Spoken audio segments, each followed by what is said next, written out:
I always thought the devastating corporate restructuring email would be the defining shock of my life. I was wrong. The true blow came when I unlocked my remote mountain cabin to find a kitchen that was no longer mine. Even though the name on the invoice was definitely me, the horror wasn't just the $80,000 charged to my accounts. It was realizing the only person capable of this knew exactly where to twist the knife. My name is Isadora Greenhall, and for the last 10 years, I have been a fixer of broken systems. As a mid-level compliance manager at the Caldwell Meridian Compliance Group, my life is dictated by the rigid architecture of rules, regulations, and the catastrophic consequences of ignoring them. I had just wrapped up a punishing 6-week stint on the East Coast, a project that involved auditing a pharmaceutical giant that had played fast and loose with FDA protocols. My brain felt like it had been run through a paper shredder. I was 38 years old. My hair was pulled back in a severe bun that induced tension headaches, and I had not slept more than 4 hours a night for a month. All I wanted, all I craved with a desperation that sat heavy in my chest, was silence. I was driving my Volvo station wagon up the winding switchbacks of the Shadow Creek Pass, a remote stretch of highway that severed the connection between the manic energy of the city and the ancient stillness of the mountains. This cabin was not just a piece of property to me. It was my lungs. It was the only place where I could inhale without feeling the weight of expectation pressing down on my sternum. I had bought the land 5 years ago, using the bonus from my first major promotion, and I had spent every subsequent summer restoring the structure myself. It was a place of dark cedar wood, stone fireplaces, and absolute isolation. I had designed it to be invisible, a sanctuary where the cellular signal died and the only notifications came from the wind moving through the pines. The drive usually decompressed me, stripping away the layers of corporate armor mile by mile. But today, as I navigated the final gravel turnoff that led to my private driveway, the knot in my shoulders did not loosen. It tightened. The first sign was the gate. It was a heavy iron gate, secured by a padlock that required a 4-digit code, a code only I and my husband, Jeremy, knew. I slowed the car to a crawl, expecting to have to hop out and punch in the numbers. Instead, I saw the chain draped loosely over the metal bar. The padlock was unlocked, swinging slightly in the mountain breeze. My stomach gave a lurch, a primal instinct flaring up. Did I leave it unlocked last time? Impossible. I am a compliance officer. I do not leave things unsecured. I stopped the car, the gravel crunching loudly beneath my tires. I stared at that open gate. Perhaps Jeremy had come up early. He was in Chicago for a conference until Tuesday. He had sent me a photo of his hotel view just 3 hours ago. I pressed the accelerator, easing the car forward, my grip on the steering wheel turning my knuckles white. The driveway wound through a dense thicket of spruce trees before opening into the clearing where my cabin stood. As the trees parted, the second sign of intrusion hit me. The gravel, usually pristine and raked, was churned up. Deep ruts cut through the surface. The mud turned over and fresh. These were not the tracks of a deer or the weathering of a storm. These were tire tracks, aggressive ones. Then I smelled it. The air here usually smelled of pine needles, damp earth, and the sharp, clean scent of snowmelt. But as I rolled down my window, a different odor drifted in. It was the smell of rotting garbage. I rounded the final bend and slammed on the brakes. My bear-proof trash bins, which I always scrubbed and locked away in the shed before leaving, were sitting out by the porch. They were overflowing. Brightly colored food wrappers, empty wine bottles, and cardboard boxes were spilling out onto the ground, a buffet for any bear within 10 miles. The sight made my blood run cold. It wasn't just messy, it was dangerous. It showed a complete lack of respect for the environment, for safety, for the basic rules of mountain living. But the trash was nothing compared to what was parked in front of my porch.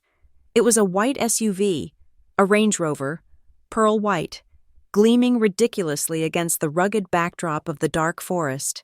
It looked like a spaceship that had crash-landed in the wilderness.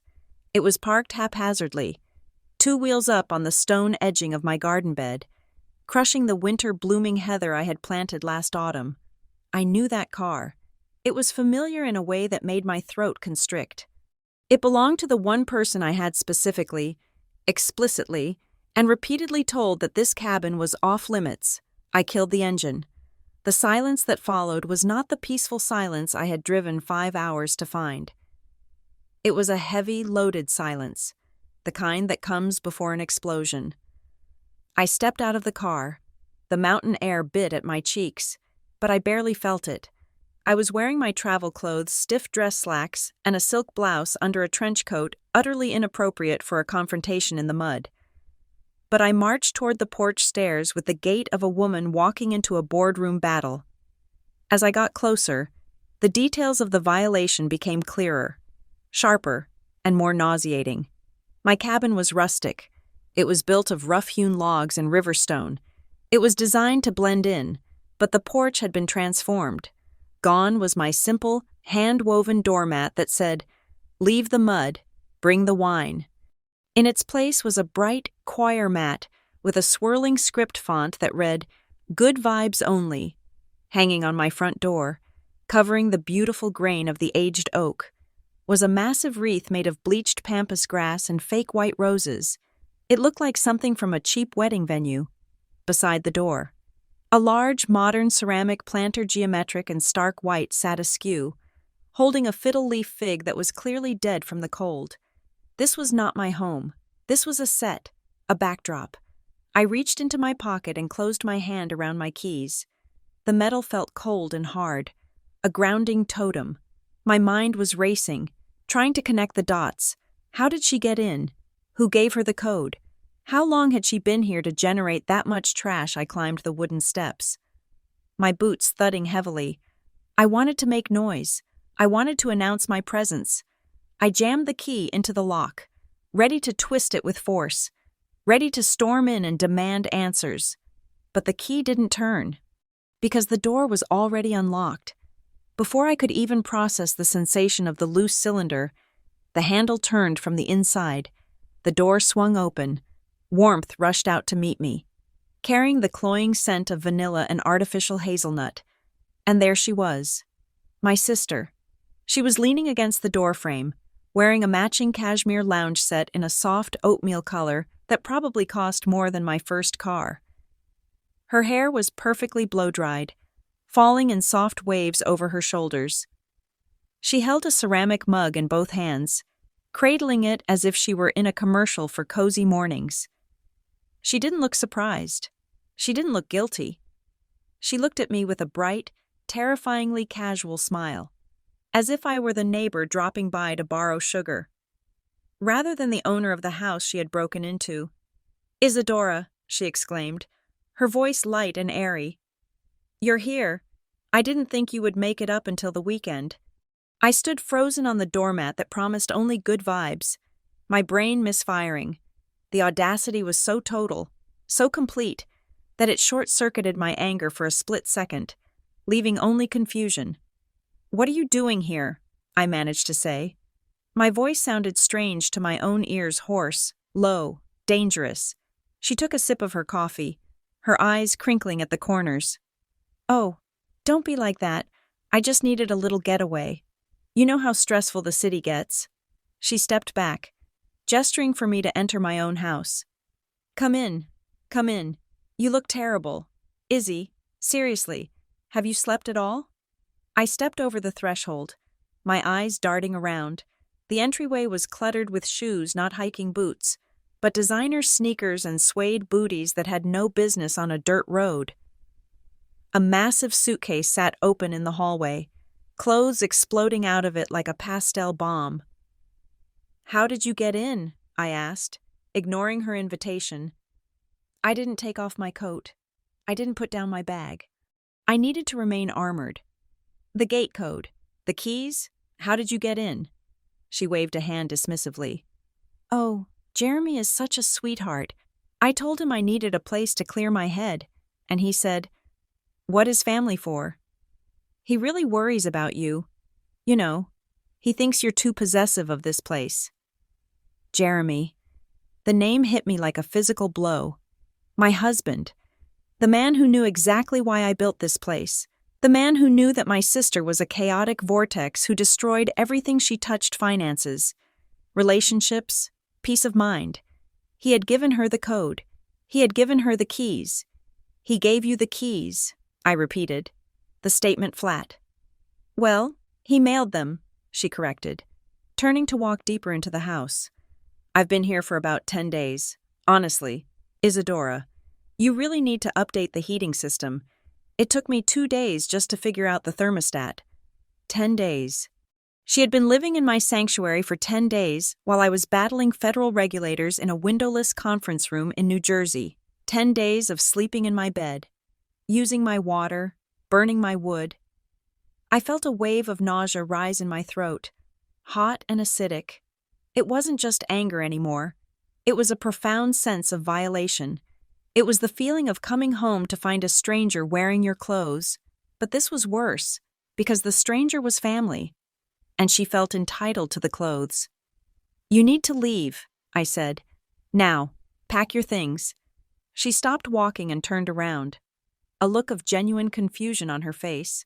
Leave, don't be silly. I just got settled. She laughed, a tinkling sound that grated on my nerves. Besides, you can't kick me out. We're sisters. This is my house, I snapped, my patience snapping like a dry twig. My name is on the deed. My money pays the mortgage. You are trespassing. She sighed, the way one sighs at a toddler throwing a tantrum. You always make everything about money. Isadora, it's so coarse. We're talking about family, about sharing. She took another sip of her coffee and looked me up and down, her expression shifting from casual to something slightly more calculating. Anyway, she said, you shouldn't be mad. You should be thanking me. I stared at her. Thanking you? Yes, she said. She lowered the mug and smiled, a secret playing on her lips. I knew you would be grumpy. You are always grumpy, so I decided to do something nice for you. While I was here, I noticed how outdated everything was. So drab, so sad. A cold pit opened in my stomach. The smell of fresh paint, the smell of sawdust. It wasn't just the trash outside. There was something different about the air inside, too. What did you do? I whispered. She beamed, stepping aside and gesturing toward the hallway that led to the back of the house. You're just in time, she said, her voice dripping with pride. I just made you a gift. I followed her down the hallway, the floorboards, which I had painstakingly sanded and stained by hand 4 years ago to bring out the rich, honeyed grain of the original pine, were now hidden. They had been covered by a long slate-gray runner rug that felt synthetic and slippery under my boots. It was the kind of rug you buy in a discount aisle because it is durable, not because it is beautiful. Close your eyes, my sister said. Stopping just before the archway that led to the kitchen, she actually reached out and tried to cover my eyes with her hands. Her fingers were cold and smelled of expensive vanilla lotion. I batted her hands away. Do not touch me, I said. My voice was trembling, not with fear, but with a frequency of rage that felt like it might shatter my teeth. Just show me, she pouted, a theatrical expression she had perfected when we were teenagers to get out of doing dishes. You are no fun. Isadora, fine, behold. She stepped aside and swept her arm out like a game show assistant unveiling a new car. I stepped into the room, and for a moment, my brain simply refused to process the visual data it was receiving. It was a rejection of reality. My kitchen was gone. The kitchen I had designed was warm. It had cabinetry made of reclaimed barnwood, dark and knotted, smelling of history. It had a copper farmhouse sink that had cost me $3,000 and took 6 months to source from a salvage yard in Vermont. It had countertops made of soapstone that absorbed heat and felt like velvet to the touch. It was a place for slow cooking, for red wine, for shadows and firelight. That room no longer existed. In its place was a blinding, sterile operating theater. The cabinets were high-gloss white, so shiny they reflected my horrified face back at me like a funhouse mirror. The hardware was gold, not antique brass, but a cheap, flashy, yellow gold that looked like plastic painted to mimic metal. The soapstone counters had been ripped out and replaced with a quartz composite that was veined aggressively with gray lightning bolts, trying desperately to look like marble but failing.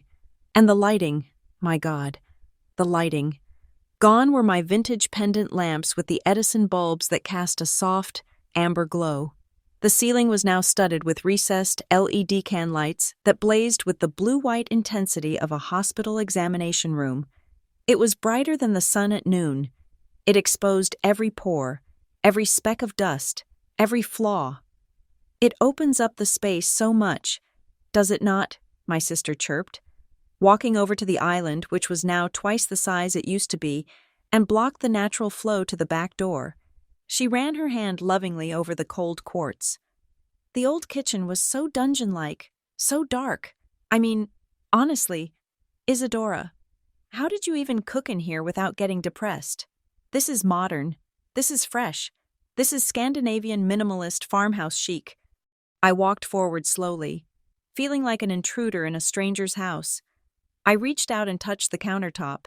It was freezing. "Where's my sink?" I asked. My voice was barely a whisper.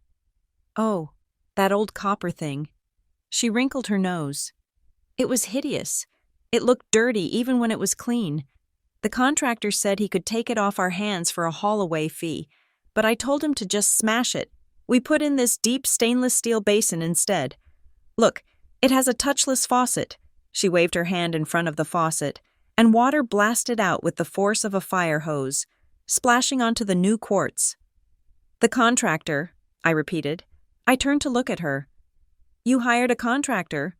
"Well, I could not do this myself," she laughed, grabbing a cloth to wipe up the water. "I found this great local crew. They had a cancellation in their schedule and said they could knock it out in a week if they worked double shifts. I got you such a deal. Isadora, you have no idea. A renovation like this usually costs $40,000 or $50,000 in the city." The numbers floated in the air, heavy and suffocating. $40,000, I said. "But I got it done for $28,000, she said triumphantly. "Labor and materials included. I mean, the appliances were extra, obviously. You cannot keep an old gas range with a kitchen this sleek. I got you the new Wolf induction cooktop and the smart fridge that tells you when you are out of milk." I looked at the fridge. It had a screen on the door the size of an iPad. It was currently displaying a slideshow of stock photos of tropical beaches. $28,000, I said again, the number rolling around my mouth like a stone. Plus appliances, that is easily another $12,000, so we are talking about $40,000. Give or take, she said with a shrug. But think about the equity. I looked up the comps in this area. A modernized kitchen adds at least 15% to the listing price. I basically just made you money. I closed my eyes and took a deep breath, trying to lower my heart rate before I had a stroke. I am not selling the cabin. Well, not yet, but you never know. I am not selling, I said, opening my eyes and pinning her with a stare that had made junior auditors cry. Now, answer me this, and think very carefully before you speak. Who paid for this? She blinked. For the first time, a flicker of hesitation crossed her face. She turned away and started rearranging a bowl of lemons on the island lemons that looked too yellow to be real. "We have a family system," she mumbled. "That is not an answer," I said. "Did you pay for it?" She laughed. A sharp, brittle sound. "With what money?" "Isadora, you know I am between opportunities right now. The vintage clothing reseller business did not exactly take off, and the yoga certification is still pending. So you did not pay for it?" "No." "Did Jeremy pay for it?" "Well," she drew the word out, tilting her head. "Technically, no, not directly." I walked around the island until I was standing 2 feet away from her. "Then how did the contractor get paid? How did the appliance store get paid?" She took a deep breath and looked me in the eye, lifting her chin with a defiance that was breathtaking. "I used the emergency card, and the one in the desk drawer, and maybe the travel rewards card for the appliances because, You know, triple points. The world tilted on its axis. You used my credit cards, I said. My personal credit cards. Our cards, she corrected. I mean, they are in your name, sure. But Jeremy said the one in the desk was for house emergencies. This was an emergency. Isadora. The place was falling apart stylistically. That is theft, I said. That is fraud. You stole my cards and you spent $40,000 without my permission. Oh, stop it, she snapped, her demeanor shifting instantly from bubbly to victimized. Do not use words like theft. I am your sister. I did this for you. Do you have any idea how much work it was to manage a construction crew for a week? The dust, the noise. I sacrificed my vacation to improve your property. And this is the thanks I get. You spent $40,000 of my money, I roared. My control finally snapped. The volume of my voice made the cheap cabinet doors vibrate. You have it, she yelled back. You have the money, Isadora. You and Jeremy are sitting on, what, $500,000 in liquidity. I saw your statements on the desk. You make more in a month than I make in a year. Why are you so greedy? Why do you have to hoard everything? I work for it, I shouted. I work 80 hours a week. I do not steal from my family. I did not steal, she screamed, her face flushing red. I invested. And do not act like you are suffering. You are barely ever here. You leave this place empty for months while I am stuck in that tiny apartment in the city. It is selfish. It is unethical for one person to have this much space and not share it. I stared at her. This was the logic of a parasite. It was a twisted, funhouse mirror morality where my hard work justified her theft, and my boundaries were proof of my cruelty. She genuinely believed she was in the right. She believed that because I had access to resources, she was entitled to them by osmosis. Get out, I said. My voice dropped back down to a deadly quiet. Get your things, get in your car, and get off my property, now, she laughed again. But this time it was nervous. No. Excuse me? I said no, she said, crossing her arms over her chest. I am not leaving. I have rights. I almost laughed. Rights? You broke in. I did not break in, she said smugly. I have a key. Jeremy sent it to me. That makes me an invited guest. And I have been here for 10 days. I received mail here. The contractor invoices came here in my name. I looked it up. Isadora. In this state, if someone establishes residency, you cannot just kick them out. You have to go through an eviction process. That takes 30 days minimum, sometimes 90. I stared at her, dumbfounded. She had researched tenancy laws. She had not spent time looking for a job, but she had spent time figuring out how to legally squat in my vacation home. You have got to be kidding me, I said. I will call the police. I will have you dragged out of here for trespassing. Go ahead, she challenged. Call them. Tell them your sister, who has a key given to her by your husband, who just improved the property by $40,000, is trespassing. See what they say. It is a civil matter. Isadora. They will tell you to take it to family court. And do you really want to do that? Do you want Mom to find out you had your little sister arrested? Do you want to explain to the family why you are so heartless? I felt the blood draining from my face. She was right. The police hated domestic disputes. If she showed them a key and a suitcase full of clothes, they would walk away. She had weaponized the gray area of the law and the guilt of family dynamics perfectly. You planned this, I said, the realization dawning on me like a sunrise over a battlefield. You did not just come here to relax. You came here to dig in. I came here to live, she said.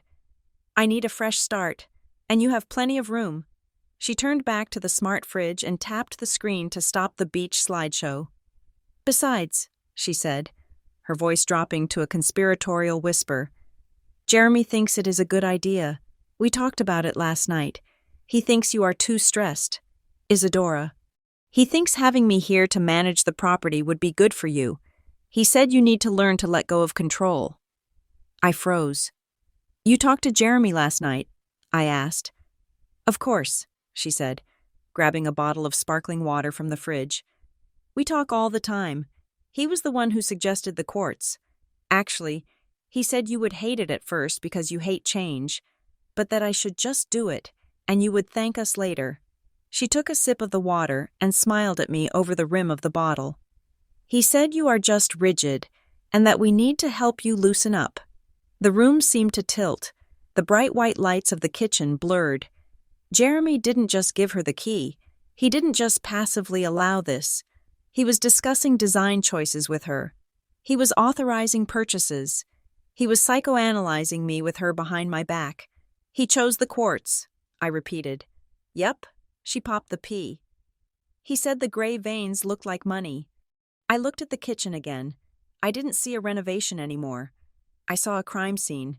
Every white cabinet, every gold handle, every inch of that fake marble was evidence. This wasn't just my sister acting out. This was a pincer movement. My husband and my sister were rewriting the reality of my life, spending my money to do it, and congratulating themselves on their benevolence. I looked at my sister. She looked so confident, standing there in her expensive loungewear, secure in the knowledge that I would never cause a scene, that I would never risk the embarrassment of a public fight, that I would just swallow this bitter pill like I had swallowed every other indignity for the sake of peace. She was wrong. "You are right," I said. She blinked, surprised by my sudden capitulation. Yes," I lied, my voice steady and calm. "It is a civil matter. I cannot just kick you out tonight. It is late. The roads are dark." I saw her shoulders relax. She smiled, a victorious, smug little smile. "See, I knew you would be reasonable. We can make this work. Isadora, we really can." "I am going to go to my room," I said. "I need to change." "Good idea," she said. I ordered Thai food from that place in town. "It should be here in 45 minutes. I put it on your visa." "Enjoy it," I said. I turned and walked out of the kitchen, listening to the click-clack of her heels on the cheap laminate floor as she bustled about. Making herself at home in the wreckage of my sanctuary, I walked down the hallway, past the guest room, past the bathroom, and into the master bedroom. I closed the door behind me and locked it. I did not change my clothes. I walked over to the bedside table and picked up my phone. I did not call my mother. I did not call Jeremy. I opened my banking app. I saw the balance. I saw the pending transactions. Home Depot, $8,000. Best Buy, $6,000. Stone Surface, $12,000. I took a screenshot. Then I opened my contacts and scrolled past husband. I scrolled past mom. I scrolled until I found a name I hadn't used in 3 years, but had kept for exactly this kind of worst-case scenario. I pressed the call button, and as the line began to ring, I looked around my bedroom. She hadn't touched this room yet. It was still mine, and I was going to burn the world down before I let her take this too. But I wasn't going to do it with screaming. I was going to do it with paperwork. The line clicked open. "This is Isadora Greenhall," I said to the voicemail, because it was late, and I knew no one would answer. "I need to retain you immediately. I have a situation involving real estate fraud, identity theft, and unauthorized credit access, and I need to know the eviction laws for a squatter who claims to be family." I hung up the phone. I sat on the edge of the bed and listened to the faint sound of my sister humming in the kitchen. She thought she had won because she had possession. She thought she was safe because she was family. She had forgotten what I did for a living. I find the cracks in the system, and I seal them. Usually, I do it to save companies money. But this time I was going to use the system to crush the liability, and right now, the liability was standing in my kitchen, eating Thai food bought with my money. I waited until the heavy, muffled silence of the house told me my sister had retired to the guest suite. The Thai food had arrived, the smell of lemongrass and fish sauce drifting under my bedroom door, but I had not eaten. Hunger was a distant, abstract concept. My entire body was vibrating with the cold. Hyper-focused adrenaline of a forensic audit. I was no longer a sister. I was an investigator at a crime scene. I unlocked my bedroom door and stepped out into the hallway. The house was dark, save for the blue ambient glow of the new kitchen appliances down the hall. I did not go to the kitchen. I turned left, toward the second guest bedroom and the study, the wing of the house I had designated as my workspace. I pushed open the door to the guest bathroom first. It was meant to be a spare, utilitarian space. Now, it looked like the backstage dressing room of a beauty pageant. The counter was invisible, buried under an avalanche of products. I picked up a jar of moisturizer. It was a brand I knew well, a luxury import from Switzerland. It cost $450 a jar. I checked the bottom. It was barely used. Next to it sat a terrifying array of hair tools, a Dyson Airwrap, 3 different curling irons, and a straightener that was still plugged in, the little red light blinking in the dark like a warning beacon. I opened the cabinet. It was stuffed with towels. Not my towels. My towels were organic cotton in slate gray. These were plush, white, hotel-style towels, stacked in perfectly folded pyramids. There were dozens of them, enough for a football team. Why would one person need 30 oversized bath sheets? I moved to the study. This was the room I was most protective of. It was where I kept my files, my server, and my peace of mind. I turned the handle, locked. I reached up to the top of the door frame where I kept the emergency key. It was gone. I felt a surge of heat up my neck. I went back to my bedroom, grabbed a paperclip, and returned. It took me 10 seconds to pick the simple interior lock. I pushed the door open and flipped the switch. I gasped. My mahogany desk, a heavy antique I had restored myself, was shoved into the corner, piled high with unopened mail. In the center of the room stood a tripod holding a ring light the size of a tractor tire. Behind it, a green screen was draped over a frame. Partially blocking the window, the floor was a minefield of cardboard boxes. I stepped over a pile of packing peanuts and knelt by the boxes. They were from online retailers: Wayfair, West Elm, Sephora, Nordstrom. I looked at the shipping labels. Shipped to Isadora Greenhall. Address 442 Pine Ridge Road. The cabin address. I looked at another one, and another. All of them were addressed to me. But I had not ordered a tufted velvet ottoman. I had not ordered a set of 3 decorative brass monkeys. I had not ordered a professional-grade espresso machine that was currently sitting, half unboxed, on top of my filing cabinet. I grabbed a box cutter from my desk drawer miraculously. She hadn't moved that and sliced open a flat package.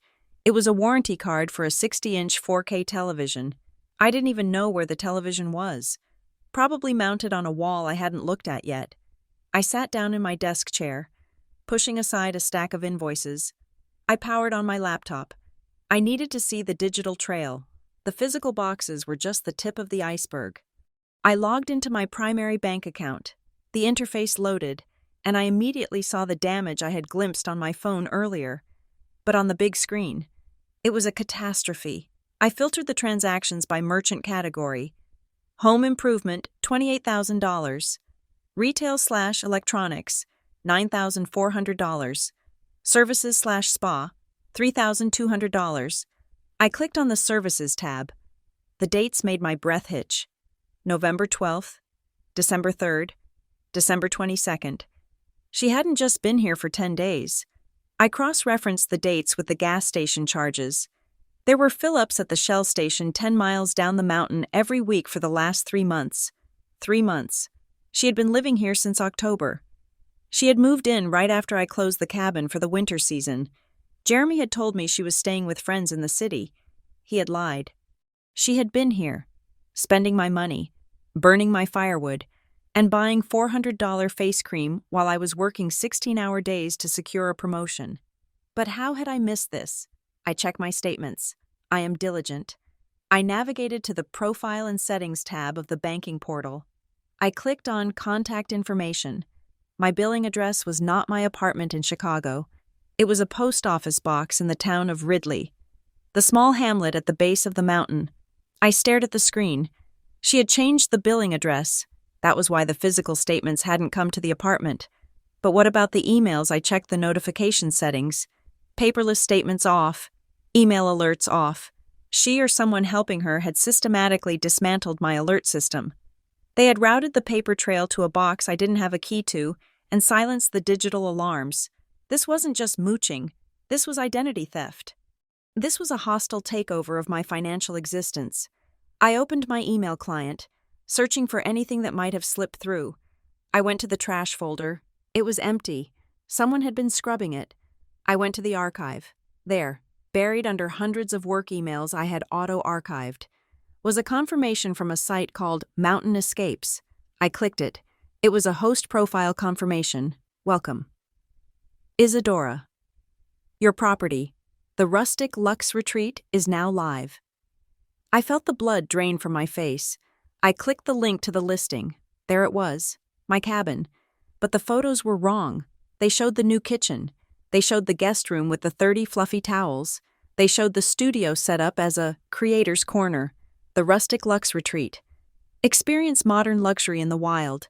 Chef's kitchen, influencer-ready lighting, high-speed fiber internet, price per night, $450. Availability, booked solid for the next 6 weeks. I scrolled down to the reviews. Isadora was a great host, or at least her assistant was. We didn't meet Isadora, but the self-check-in was easy. Sarah. Stayed in December. Kitchen is amazing. Great for shooting content. Mike. Stayed in January. She wasn't just living here. She was pimping out my home. She had turned my sanctuary into a content house for strangers. The phone on my desk rang. The sound was so loud in the quiet room that I jumped. It was the landline, a dusty relic I kept for emergencies because cell service could be spotty during storms. No one had that number except Jeremy and my parents. I stared at it. It rang again. I picked up the receiver. Hello? Hi, a male voice said.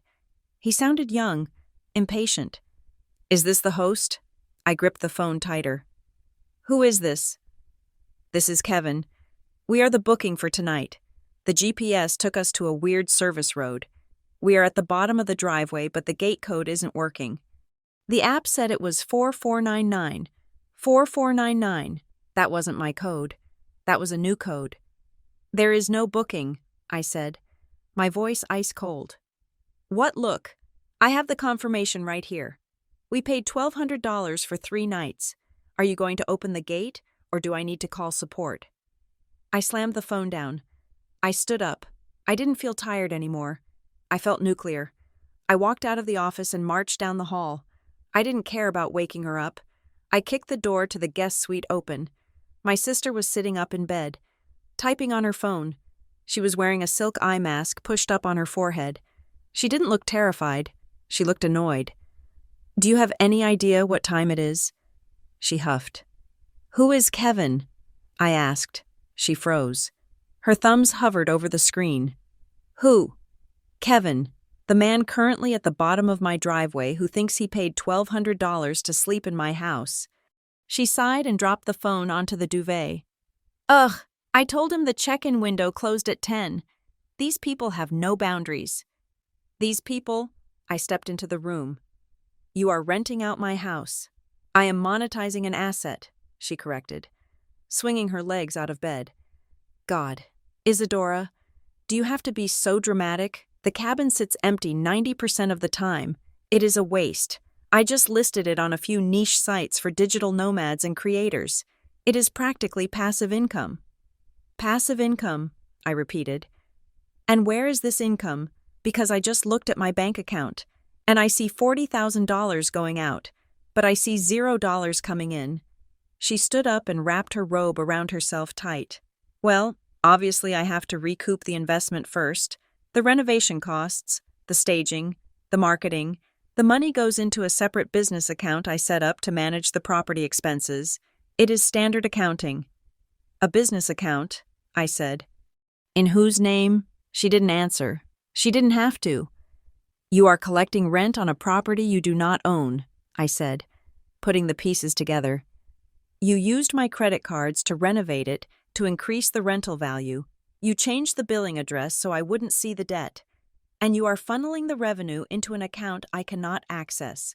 I am paying you back, she cried, her voice rising to that pitch of hysterical victimhood she mastered in high school. I am managing the bookings. I am doing the cleaning. I am acting as the property manager. Do you know how much a property manager costs? 20%? I am saving you money. You are stealing the equity, I said. You are not just stealing cash. You are stealing the deed in practice, if not in name. You are establishing a business on my land.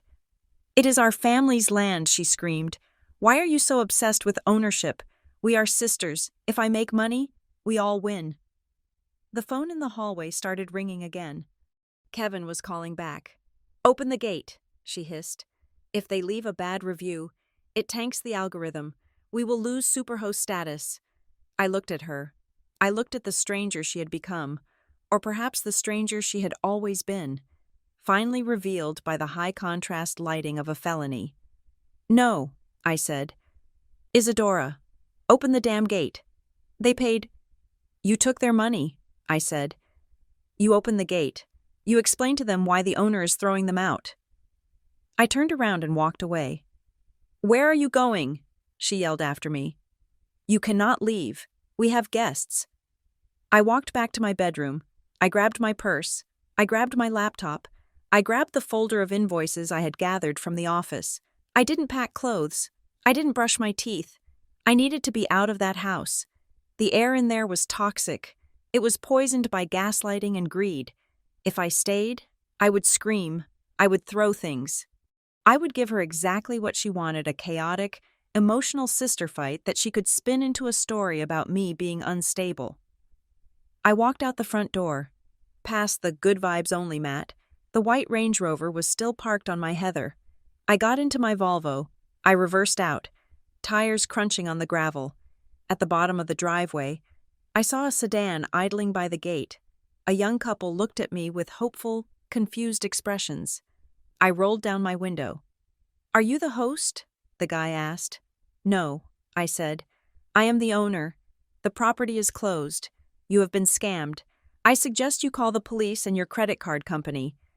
I pressed the button on my remote to open the gate just wide enough for my car to squeeze through. Then I hit the button to close it immediately behind me. I didn't look back at their shocked faces. I didn't look back at the cabin glowing on the hill. I drove down the mountain in the pitch black. I was going to the Motel 6 in town. It had hard beds and smelled of stale smoke, but it had one thing my cabin didn't. It was honest. And tomorrow morning, at 9 sharp, I wasn't going to be a sister. I wasn't going to be a wife. I was going to be a plaintiff. The morning light filtering through the thin synthetic curtains of the Motel 6 was gray and unforgiving. I had slept for exactly 3 hours. When I woke up, the emotional fog of the previous night, the shock, the betrayal, the disbelief had evaporated. In its place was a cold, crystalline clarity. I was a compliance officer. My entire career was built on identifying risk, documenting failure, and enforcing consequences. I had treated my family like a protected entity, exempt from the rules. That ended at 8 o'clock this morning. I did not go back to the cabin. I drove straight to the county seat, a town 20 miles away that was large enough to have a proper legal district. I parked my Volvo in front of a brick building that housed the firm of Vance Sterling. Elias Vance was not a family law attorney. He did not mediate divorces or hold hands during custody battles. He was a civil litigator who specialized in financial fraud and asset recovery. I did not want a mediator. I wanted a weapon. Elias was a man in his 60s with eyes like flint and a suit that cost more than the renovation my sister had forced upon me. He did not offer me coffee. He sat behind a glass desk that was completely empty save for a legal pad and a fountain pen. And he looked at me with clinical detachment. Start from the beginning, he said. Do not tell me how you feel. Tell me what you can prove. I opened my laptop and spun it around to face him. I had spent the hours between 4 and 7 in the morning compiling a spreadsheet. The subject is my biological sister, I said, my voice steady. She gained access to my secondary property in October. There is no lease agreement. There is no written correspondence granting her tenancy. There is no exchange of rent. Since that date, she has incurred approximately $42,000 in unauthorized charges on 3 separate credit cards issued in my name. She has altered the physical structure of the property without permits or consent. She is currently listing the property for short-term commercial rental and collecting revenue into an account I do not control. Elias wrote 3 words on his pad. Fraud, conversion, trespass. He looked up. The credit cards. Did you give them to her? No. Did you give her the PINs? No. Did you authorize her as a user? No. Then how did she get them? I hesitated. They were in a locked desk drawer inside the property. She accessed the property using a key provided by a third party without my knowledge. The third party. My husband. Elias paused. The pen hovered over the paper. We will circle back to that. Let us focus on the sister. You need to understand the distinction between a guest and a tenant. In this state, if she has received mail there and stayed for more than 14 days, she has established residency. We cannot just change the locks. That is an illegal eviction, and she could sue you for damages. It sounds ridiculous, but the law protects occupancy aggressively. I do not care about the tenancy right now, I said, leaning forward. I want her stopped financially. She is bleeding me dry. Then we attack the fraud, Elias said. I need you to generate a paper trail so dense she cannot breathe without perjuring herself. I need sworn affidavits for every single transaction. I need you to contact every contractor who worked on that kitchen. Get copies of the contracts. I want to see whose signature is on the bottom line. If she signed your name, that is forgery. If she signed her own name but paid with your card, that is credit card fraud. Both are leverage. He tore the sheet off the pad and slid it toward me. Do not engage with her, he ordered. Do not answer her calls. Do not reply to her texts. Every interaction from this moment forward goes through this office. Now, go to the bank. Not the app. The physical branch. You need to kill the cards. But you also need to freeze the underlying credit files. If she is desperate enough to act as a landlord, she is desperate enough to open lines of credit you have not found yet. I left his office with a mandate. The emotional paralysis was gone, replaced by the mechanical efficiency of a checklist. My next stop was the regional branch of my bank. I sat in a cubicle with a branch manager named Sarah, who looked terrified as I laid out the situation. I need to flag all transactions from October 1st to present as fraudulent, I said. I want a chargeback initiated for every vendor involved in the renovation: Home Depot, Best Buy, the stone supplier. Ma'am, Sarah said gently, that is tens of thousands of dollars. The investigation will take weeks if the vendors have signed receipts. The receipts are irrelevant if the card was stolen. I cut her off. I am filing a police report within the hour. I will provide you with the case number, but right now, I need you to print my full credit report from all 3 bureaus: Equifax, Experian, TransUnion. She typed for a moment, the printer whirring in the background. She handed me a stack of warm paper. I scanned the document, my eyes skipping over the familiar lines of my mortgage and my student loans. I was looking for the section labeled Inquiries. There it was. Hard Inquiry, November 15th, Capital One Auto Finance.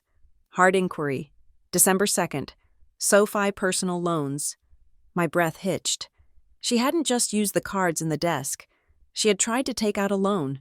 She had tried to buy a car. These were denied, Sarah said, pointing to the codes. Your credit was frozen due to a suspicious activity flag on the address change. That is the only reason they did not go through. She tried to take out a $50,000 personal loan, I whispered. The audacity was suffocating. This wasn't a desperate sister needing groceries. This was a calculated attempt to liquidate my credit rating. Freeze it all, I said. Put a fraud alert on everything. I want a verbal password required for any transaction over $1. The password is redemption. I walked out of the bank and drove to the sheriff's station. The mountain air was crisp, mocking the turmoil inside my head. The station was a small, concrete building that smelled of stale coffee and floor wax. I sat opposite a deputy named Miller. He was young, heavy-set, and looked like he would rather be doing anything else than taking a report about a family squabble. So, let me get this straight. Miller said, leaning back in his chair. Your sister is staying in your house. You want her out. She says she lives there, and now you say she stole your credit cards. I am not saying she stole them, I corrected, placing the bank printouts on the metal desk. The evidence says she stole them. Here are the transactions. Here is the location. I was in New Jersey. She was in the cabin. Look, Ms. Greenhall, Miller sighed. I can take the report, but I have got to be honest with you. The district attorney hates these cases. It is, he said, she said. You gave her access to the house. The defense is going to argue that implied access to the resources in the house. If you press charges for identity theft, you are looking at a felony. That is prison time. Are you sure you want to send your sister to prison? Usually. Families work this out with a payment plan. This is not a misunderstanding, I said, my voice cold. She forged my signature. She impersonated me to vendors. That is not a family dispute. That is a crime. I want the report filed. I want a case number, and I want it noted that I have requested she be removed from the property. Miller shrugged and started typing. Okay, but do not expect a SWAT team. We will send a detective out to question her. Maybe in a day or two, if she claims she had permission. We cannot arrest her on the spot. We let the court sort it out. I took the slip of paper with the case number. It felt flimsy, insufficient, but it was a start. It was an official declaration of war. I needed coffee. I found a small cafe on the edge of town, one with Wi-Fi. I sat in the back corner, opening my laptop again. There was one stone I hadn't overturned yet, the security system. The cabin was equipped with 3 exterior cameras, one on the driveway, one on the front porch, and one covering the back deck. They were older models, connected to a cloud storage account I rarely checked because the motion sensors were usually just triggered by deer or falling snow. I logged into the portal, the dashboard loaded. System status online. I scrolled back through the timeline. I saw the thumbnail of my arrival yesterday, my Volvo pulling up. Me storming onto the porch. I saw the white Range Rover parked there. I scrolled back further. January, December, November. There were hundreds of clips. My sister coming and going. Delivery trucks. The contractor's van. I clicked on a clip from December 10th. The kitchen demolition day. The video played. I saw a white van pull up. 2 men got out carrying sledgehammers. They walked toward the front door. Then, the screen went black. Video lost. I checked the timestamp. 9 in the morning. I skipped forward. The video resumed at 6 in the evening. The van was gone. The debris was piled in my driveway. I checked another date. The day the appliances were delivered. Black screen. I checked the day the renovation party must have happened, the day the reviews said the house was great for content. Black screen. A chill ran down my spine that had nothing to do with the drafty cafe. The cameras hadn't malfunctioned. They hadn't run out of battery. They were hardwired. Someone had turned the Wi-Fi router off. My sister was not technical. She struggled to pair her phone to a Bluetooth speaker. She did not know how to log into the router admin panel to disable specific devices. But someone did. Someone knew exactly where the router was located in the locked closet in the hallway. Someone knew that if you unplugged the modem, the cameras stopped recording to the cloud, leaving no evidence of who was coming or going during the critical hours of the crime. I downloaded the activity log from the camera system. It showed the connection drops. They were surgical, precise, on, then off, then on again exactly when the work was finished. This implied a level of premeditation that made my stomach turn. It wasn't just opportunism, it was a strategy. I picked up my phone and called Elias Vance. I found something, I said. The security cameras. They were manually disabled during the construction work and during what I assume were rental periods. She knew how to hide the evidence. That is good, Elias said. That proves consciousness of guilt. It destroys the "I thought I had permission" defense. If she had permission, why hide the activity? Elias, I said. She could not have done this alone. She does not know how the system works. We are getting to that, he said. But first, we need to secure the assets. Based on the threat of her liquidating the furniture or destroying the property now that she knows you are onto her. I am going to petition for an emergency temporary restraining order, not just a standard one, but one specifically regarding the dissipation of assets. It will bar her from selling, moving, or damaging anything in that house. If she touches a single vase after being served, she goes to jail for contempt. Do it, I said. One more thing, Elias said. His voice dropped an octave, losing its brisk, professional edge and becoming something darker, more probing. I have been looking at the timeline you sent me. The credit inquiry, the camera outages, the key. I stared at the steam rising from my black coffee. I knew what he was going to ask. I had been dancing around it all morning, focusing on my sister because she was the easy target, the visible tumor. But a tumor needs a blood supply. Isadora, Elias asked, does your husband, Jeremy Winmere, have power of attorney over your financial affairs, or does he have administrative access to your security accounts? I sat there in the cafe, the noise of the espresso machine fading into a dull buzz. I thought about Jeremy. I thought about his charming smile, his bad investments that I never asked enough questions about, his insistence that I work harder, travel more, earn more. I thought about the way he had dismissed my concerns about my sister for years, telling me to be more generous. I thought about the router in the locked closet, the closet that only had 2 keys, one on my ring and one on his. Isadora, Elias prompted. I looked at the screen of my phone. A text message from Jeremy had just come in. Honey, Julie called me crying. She says you're being unreasonable. Can we talk about this? Let's not bring lawyers into family matters. I didn't reply. No, I said to Elias, my voice flat and dead. He does not have power of attorney, but he has the passwords. I see, Elias said. Then we are not just fighting a squatter, Isadora. We are fighting a conspiracy. The vibration of my phone on the cheap laminate nightstand was not a ring. It was a drill. It had been buzzing incessantly since 7 in the morning, a relentless physical assault that made the already cramped motel room feel like a pressure cooker. I sat on the edge of the bed, staring at the screen as the names flashed by. Mom, Aunt Linda, Cousin Sarah, Mom again. I finally picked it up. Not to answer, but to silence it. As I did, a voicemail notification popped up. I pressed play, holding the phone away from my ear as my mother's voice filled the small room. Isadora, pick up the phone. Julie called me in hysterics. She says you are threatening to put her in jail over a kitchen I raised you to take care of your family, not to destroy it. She is your little sister. She made a mistake. You have so much, and she has nothing. Do not be a bully. Isadora, call me back, now. I deleted the message.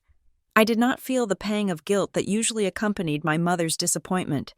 That reflex had been severed somewhere between the discovery of the $40,000 in debt and the realization that my home had been turned into a public commodity. Then came the text from Julie herself. I cannot believe you are doing this. I tried to make something beautiful for you. I tried to help. If you call the police, you are killing this family. Mom is already having heart palpitations. I hope you are happy with your money, because you are going to be all alone. It was a masterclass in manipulation, the victimhood, the deflection, the weaponization of our mother's health. She wasn't apologizing for the theft. She was apologizing that I had reacted to it. I stood up and walked to the window, peering through the slats of the blinds. Ideally, I would be alone to process this, but I wasn't. A silver Audi pulled into the motel parking lot, looking decidedly out of place among the rusted pickups and dusty sedans. Jeremy. He had flown back early from Chicago. I had texted him a brief, clinical summary of the situation last night. Julie is in the cabin. She has committed financial fraud. I am handling it.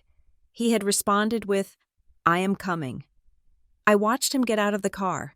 He looked impeccable as always, wearing a navy wool coat and dark denim, his hair perfectly coiffed. He didn't look like a man whose wife was in crisis. He looked like a man arriving to smooth over a PR disaster. He knocked on the door 3 times. Rap, rap, rap. I opened it. Izzy, he breathed. stepping inside and reaching for me. My God, are you okay? I took a step back, avoiding his embrace. His arms fell to his sides, and a flicker of annoyance crossed his face before smoothing back into concern. I am fine, I said. I am just busy. I drove straight from the airport, he said, taking off his coat and tossing it onto the unmade bed. I talked to Julie on the way up. She is a mess. Izzy, she is terrified. Good, I said. She should be. She committed grand larceny, Jeremy sighed, running a hand through his hair. It was a gesture I used to find endearing, a sign of his boyish vulnerability. Now, it just looked like a stall tactic. Okay, look, he said, lowering his voice to a reasonable, soothing baritone. I know you are angry. You have every right to be angry. What she did was excessive. It was wrong, but larceny prison, that is heavy, Isadora. That is a bell you cannot unring. She stole $40,000, Jeremy, and we can fix that, he said quickly. I will talk to her. We can set up a payment plan. She can work it off, but if you drag the police into this, it destroys her life. It destroys your parents. Think about Thanksgiving. Think about Christmas. Do you really want to be the one who sent your sister to a cell? I stared at him. Why are you negotiating for her? I am not negotiating for her, he said, stepping closer. I am negotiating for us, for our peace of mind. I do not want our lives dragged through a criminal trial. It is messy. It is public. It is already public, I snapped. She listed my house on the internet. And we will take it down, he said. We will delete the listing. We will change the locks. But let's handle this internally. Civilly. Please, Izzy, for me, I cannot deal with the drama of a criminal case right now. My work is crazy. I looked at him. Really looked at him. There was no outrage on my behalf. No shock that his sister-in-law had robbed us. Just a desire to sweep the debris under the rug so he wouldn't have to trip over it. Jeremy, I said slowly, how did she get the card? He didn't blink. I don't know. You know how she is. She probably snooped around when we had her over for dinner in September. Maybe you left it on the counter. I never leave cards on the counter. Well, maybe the desk wasn't locked, he offered, a little too quickly. Or maybe she guessed the code. She is your sister, Izzy. She knows your birthdays, your anniversaries. It is not hard to crack a pin if you know someone that well. And the key? I asked. She said you mailed it to her. She is lying, he said instantly. She is trying to throw me under the bus to save herself. I never sent her a key. She probably swiped the spare from the mudroom. It was plausible. If I hadn't seen the camera logs, if I hadn't seen the surgical way the Wi-Fi was cut. But I said nothing. I needed him to think I was buying it. I needed him to feel safe. Maybe, I said. He relaxed visibly. Exactly. Look, let's just go get some lunch. We can sit down, map out a repayment plan, and then go to the cabin together and tell her to leave. We present a united front. I need a minute, I said. I need to check my email. Sure, he said. I will go get some ice. This room is stifling. He grabbed the ice bucket and left the room. As soon as the door clicked shut, I opened my laptop, but I didn't check my email. I went to TikTok. My niece, my cousin's daughter, had texted me a link earlier with the message, "Have you seen this?" I clicked the link. It was a video posted by an account named Julie Unfiltered. The video opened with my sister's face, tear-streaked and swollen, illuminated by a ring light, my ring light. She was sitting on the floor of my new kitchen. Story time, she whispered, wiping away a tear. So, I literally spent the last 3 months renovating my sister's cabin. I put my blood, sweat, and tears into this place. I turned a dump into a sanctuary. I thought we were partners. I thought she cared about me. She choked back a sob. But last night, she shows up out of nowhere. She screams at me. She throws me out. She tells me I'm worthless. She is literally a millionaire. You guys, she has everything. And she begrudges me a place to sleep. After I increased the value of her property by like 50%, I am just I am so heartbroken. Family is supposed to support each other. The caption read, "When your toxic rich sister evicts you from the home you built. Family trauma, toxic narcissist renovation betrayal." I looked at the view count, 85,000 views. I scrolled to the comments. User 123 OMG. I am so sorry. Rich people are the worst. Sarah smiles. She sounds like a monster. You deserve better, babe. Justice Fruy. Force. Drop the address. We ride at dawn. Local girl. Wait, is this the Greenhall place on Pine Ridge? I know that family. The older sister is a total ice queen. My stomach turned over. They were doxing me. Local girl had practically given the address. Then my phone rang again. It wasn't family. It was a local number. Hello. Mrs. Greenhall. This is Tom from next door. Down the hill. Yes, Tom, I am here. Listen, I do not want to be a bother, but there are some people at your gate. They are not guests. They have cameras. They are filming the house. One of them is yelling something about justice. I thought you should know.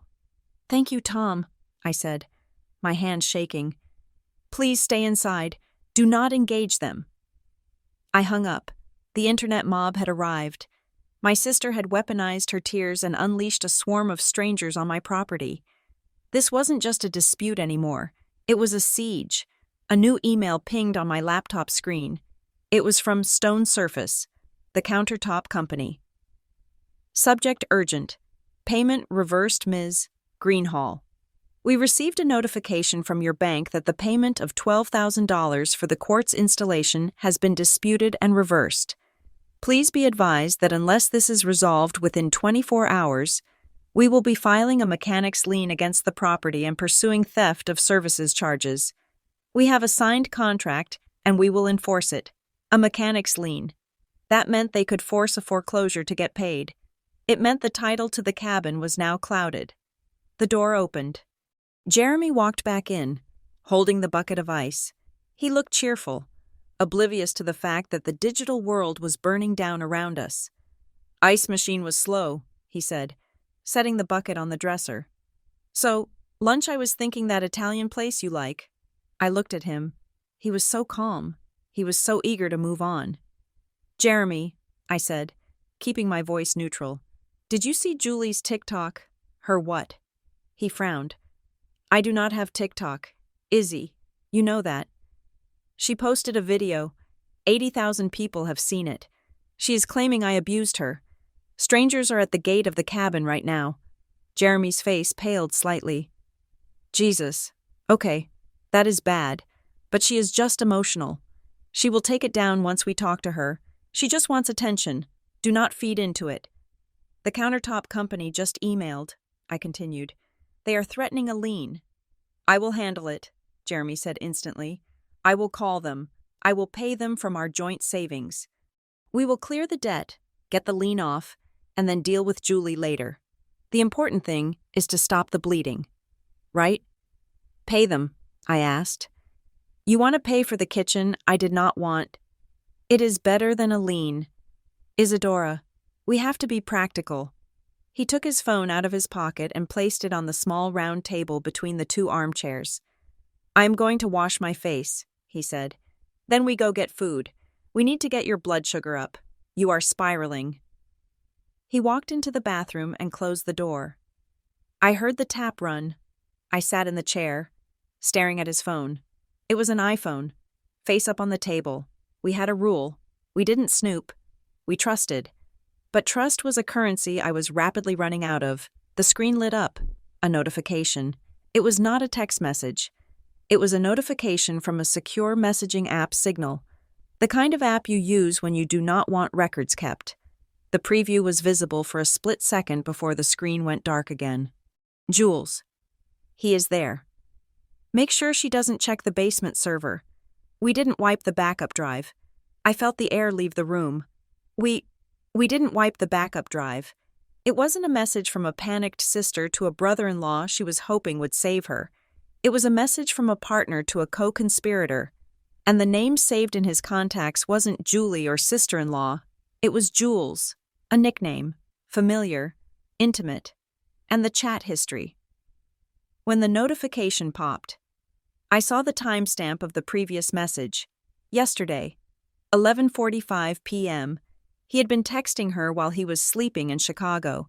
He had been texting her while I was driving down the mountain in the dark. Jeremy turned off the tap in the bathroom. I stood up. My legs felt numb, but my mind was razor sharp. I reached into my purse and pulled out my own phone. I quietly snapped a photo of his locked screen, capturing the notification before it faded. Then I sat back down and crossed my legs. The bathroom door opened. Jeremy came out, drying his face with a thin white towel. He looked fresh, capable, the picture of a loving husband here to save the day. "Ready?" he asked, smiling that winning smile. "Yes," I said. "I am ready." I wasn't ready for lunch. I was ready for war. The office of Elias Vance felt different this time. The air was no longer stale with the scent of old law books. It was charged with the static electricity of a hunt. I sat across from him, my hands folded on my lap, showing him the screenshot I had taken of Jeremy's phone. The message about the basement server and the backup drive was projected on his tablet. Elias studied it for a long time. When he finally looked up, his eyes were hard. "This changes the venue," he said, his voice dropping to a low rumble. "We are no longer looking at a simple case of a wayward sister squatting in a vacation home. If your husband is coordinating the suppression of evidence, specifically digital evidence regarding the security system, we are looking at a conspiracy to defraud." "He thinks I do not know," I said. "He thinks I bought his act at the motel. He thinks I am driving back to the city to cool off while he handles the countertop company." "Good," Elias nodded. "Let him keep thinking that. But we need more than a screenshot of a notification. A notification is hearsay. We need the act itself. We need to catch them stepping into the trap."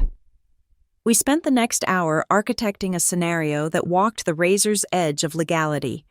We could not induce them to commit a crime they weren't already planning that would be entrapment, but we could leave the door unlocked, metaphorically speaking, and see if they walked through it. "The goal," Elias instructed, "is to prove that their intent is not just habitation, but financial liquidation. We need to see them try to take the asset itself." I left his office and drove to a spy shop in the next county over. Paying in cash, I bought 3 devices. They were not the bulky white cameras mounted on my eaves. These were small, black cubes, no larger than a pair of dice, powered by internal lithium batteries and transmitting via their own encrypted cellular data SIM cards. They did not touch the cabin's Wi-Fi. They did not need the router. I returned to the cabin in the late afternoon. The white Range Rover was gone. Julie was likely out spending money she didn't have, or meeting Jeremy in town to strategize. The house was empty. I moved quickly. I placed the first camera on top of the bookshelf in the study. Nestled between 2 encyclopedias, focused directly on my desk, I placed the second one in the kitchen, hidden atop the cabinets, looking down at the back door. The third went in the basement, facing the server rack. Then, I set the bait. I took a manila folder and labeled it in thick black marker, Cabin Deed/HELOC app, inside. I placed a stack of papers. They looked official. They were photocopies of my property deed, my tax returns, and a filled-out application for a home equity line of credit, but they were specific copies. I had made tiny, imperceptible marks on the corners of the pages, and more importantly, I had left the signature line blank. I left the folder on the center of my desk. Not hidden, but not obvious, just available. Then I packed a bag, locked the front door, and drove away. I sent a text to Jeremy. "I cannot deal with this. I am going back to Chicago for a few days. Please just make sure the house is secure." I did not go to Chicago. I drove 2 miles down the road to a scenic overlook that had a strong cell signal. I reclined my seat, pulled up the app on my phone, and waited. The sun went down. The screen on my phone remained a dull gray, showing the empty, silent rooms of my home in high-definition night vision. At 9 o'clock, a notification popped up on my screen. Motion detected kitchen. I watched, my heart hammering against my ribs. As the back door opened, Julie walked in. She wasn't wearing her victim face now. She looked focused. She was wearing dark jeans and a hoodie, and she was holding a flashlight. Even though she could have just turned on the lights, she moved with a familiarity that made my skin crawl. She didn't go to the fridge. She didn't go to the bedroom. She walked straight to the study. I switched the camera feed. She entered the frame. She shone the flashlight around the room. The beam cutting through the darkness. It landed on the desk. It landed on the folder. She picked it up. "Gotcha," I whispered to the empty car. She opened the folder and flipped through the pages. Then, she pulled out her phone. She didn't just read the documents. She photographed them. Page by page. The deed, the tax returns, the credit application. Then she dialed a number. The audio on the camera was faint, but in the silence of the woods, it was audible enough. "Yeah," she said. Pause. "No, she's gone. I saw her car leave." Pause. "I found it. It is all here. The deed, the tax info. It is on the desk." Pause. "No, she didn't sign it yet, but I can do that. I have practiced it enough on the checks." I felt a cold shiver run down my spine. There was the confession. I have practiced it enough. "Okay," she said. "I am sending you the photos now. Submit it tonight. If we get the approval within 48 hours, we can wire the funds to the LLC before she even notices." She hung up. She put the folder back exactly where she found it, adjusted the angle by a millimeter to match the dust outline, and walked out. I saved the video clip. I backed it up to 3 different cloud servers. Then I drove back to the motel. But I didn't sleep. The next morning, at 10 o'clock, my phone rang. It was the fraud department of my bank, the real fraud department, the one I had alerted 2 days ago. "Ms. Greenhall," the agent said, "we have a flag on your account. An application was just submitted through our online portal for a home equity line of credit in the amount of $250,000. The IP address originated from a coffee shop in Ridley, but the login credentials used were yours." "250,000, I repeated. "Yes, ma'am. The application requests an expedited wire transfer to an entity called Mountain View Management LLC for renovations." "Did you approve it?" "No. Because of the alert you placed. It was automatically suspended, but Ms. Greenhall, the application included a digital upload of your driver's license and your most recent tax return. The ones filed 3 months ago." "Deny it," I said. "Flag it as criminal fraud. And send me the IP logs." I hung up and called Elias. "They took the bait," I said. "But it is worse than we thought. They were not just trying to live there. They were trying to strip the equity. They applied for $250,000 against the house." "That is a bust-out scheme," Elias said, his voice grim. "It is a common tactic. They occupy the asset, improve it superficially to justify the loan, extract the equity in cash, and then disappear, leaving you with the debt and the foreclosure. If they had succeeded, you would have lost the cabin within 6 months." "Jeremy," I said, "Julie does not know how to set up an LLC. She does not know what a HELOC is. She thinks a checking account is a magic wand."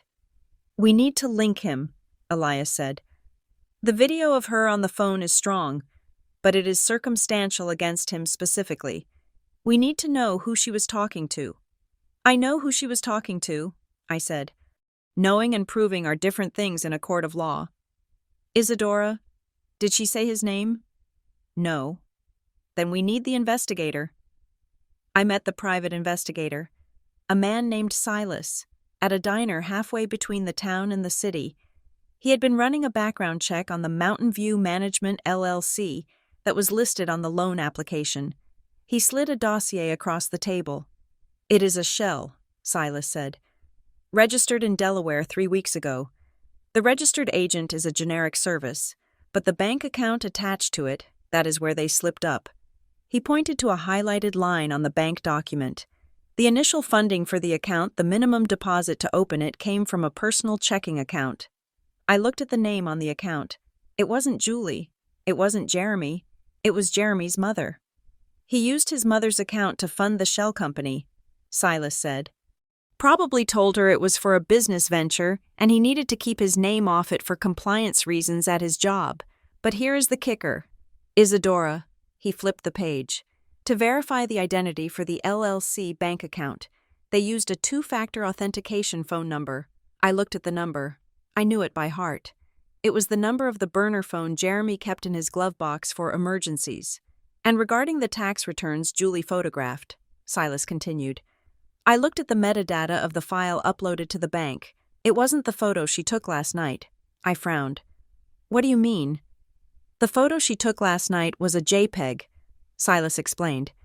The file uploaded to the bank was a PDF, a high-resolution PDF of your actual 1040 form. But how— Isadora, Silas said gently. Julie broke in to take the picture to confirm she had the physical copy, maybe to make sure you hadn't moved it. But she didn't upload that picture. The person who submitted the application already had the digital file. They had the PDF on their hard drive. I sat back in the booth. The waitress poured coffee into my mug, but I didn't touch it. Jeremy had the tax returns. They were on our shared home server in Chicago, the server he had told Julie to wipe. So, I said, Julie is the hands. She is the one breaking the windows and signing the fake checks. But Jeremy is the architect. Exactly, Silas said. He is using her as a lightning rod. He knows she is volatile. He knows she is desperate. If this goes south, he plans to cut her loose. He will claim she stole his identity too. He will say she hacked his computer, stole his files, and acted alone. He has set her up to take the fall for the whole thing. He is sacrificing her, I whispered. He is letting her commit felonies on camera, while he sits in the background pressing the buttons. Yes, Silas said. And unless we catch him with his hand in the cookie jar, he might get away with it. We have him on the LLC funding, but he can claim his mother did that. We need something that places him in the conspiracy undeniable. I thought about the cameras I had installed. I thought about the text message. He is coming back, I said. He thinks I'm in Chicago. He thinks the loan is processing. He thinks he has won. So, I said. A plan forming in my mind darker and colder than anything I had considered before. If he thinks I am gone, and he thinks the money is coming, he will get sloppy. He will want to celebrate, or he will want to destroy the evidence. The server, Silas said. The one in the basement. Yes, I said. The one I put a camera on. If he touches that server, Silas said, if he tries to wipe that drive while you are away, that is destruction of evidence, that is obstruction of justice. And since the server contains financial records, it is federal. I stood up. He is going to the cabin tonight, I said. I know him. He won't be able to resist checking on his investment. Isadora, Silas warned, if you go back there, do not confront him. He is desperate. He is leveraged to the hilt. I am not going to confront him, I said. I am going to watch him dig his own grave, and then I am going to kick the dirt in. The gravel of the driveway crunched under tires. But this time, there was no hesitation. The car engine cut, and the heavy silence of the mountain night rushed back in. I was sitting in the dark of the living room, in a wingback chair positioned deep in the shadows, facing the hallway that led to the basement stairs. The front door opened. The keypad beeped the code I hadn't changed yet, specifically to let this moment happen. Jeremy walked in. He didn't turn on the main lights. He used the flashlight on his phone, the beam cutting an erratic path across the floor. He wasn't looking at the good vibes only mat. He wasn't looking at the quartz countertops. He moved with a singular, frantic purpose toward the study, and then, finding nothing on the desk because I had removed the bait folder 10 minutes ago, he pivoted toward the basement door. He knew exactly where the server rack was. He knew exactly which drive contained the backup of our tax returns and the security logs he thought he had deleted. He reached for the handle of the basement door. The folder is not there. Jeremy, I said. He spun around, the flashlight beam hitting me in the face, blinding me for a second before he dropped his hand in shock. Isadora, His voice was a strangled yelp. Jesus, you scared the life out of me. I thought you were in Chicago. I know, I said. I didn't stand up. I stayed in the chair, an anchor in the shifting tides of his deceit. You thought I was in Chicago, so you came here to sanitize the crime scene before the bank inspector called. Sanitize. He let out a nervous, breathless laugh, trying to recover his composure. He took a step toward me, putting on his concerned husband mask, though it sat crookedly on his face now. Honey, you are sounding paranoid again. I came here to kick Julie out. I told you I would handle it. I wanted to make sure she hadn't damaged the server or the utilities. Stop, I said. It wasn't a shout. It was a command. Elias Vance sent me a document an hour ago. Do you want to know what it is? Jeremy stopped moving. He swallowed hard. I held up my tablet. The screen glowed in the darkness, displaying a PDF. It is the contract for the cabinet installation, I said. For a long time, I wondered how Julie, who has a credit score of 500 and no assets, convinced a contractor to start work without a 50% deposit. She didn't. You did. That is ridiculous, he said, but his eyes were darting around the room, looking for an exit. There is an electronic signature on the guarantor line, I continued, my voice devoid of emotion. It says Isadora Greenhall, but the IP address that time-stamped the signature, it doesn't match my office in Jersey. It doesn't match my phone.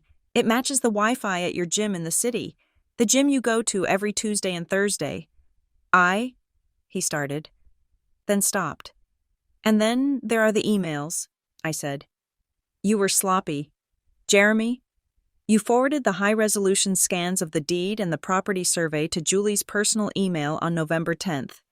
The subject line was, Docs for processing. What processing? Jeremy, what procedures were you helping her with? He slumped.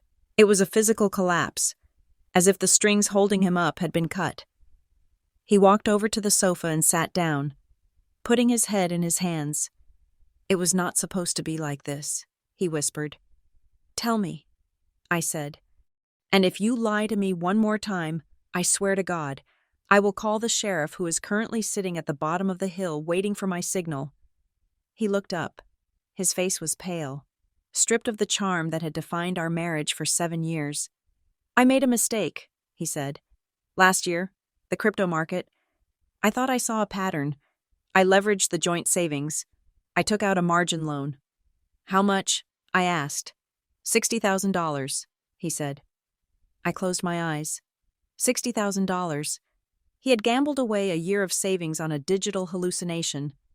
I was going to fix it, he pleaded, leaning forward. I just needed time. I didn't want you to know. I didn't want you to look at me like you look at everyone else, like a disappointment. So you used my sister, I said. She came to me, he said. She was broke. She needed a place to stay. We started talking. She said if the cabin was modernized, we could list it on the luxury rental sites. She showed me the numbers.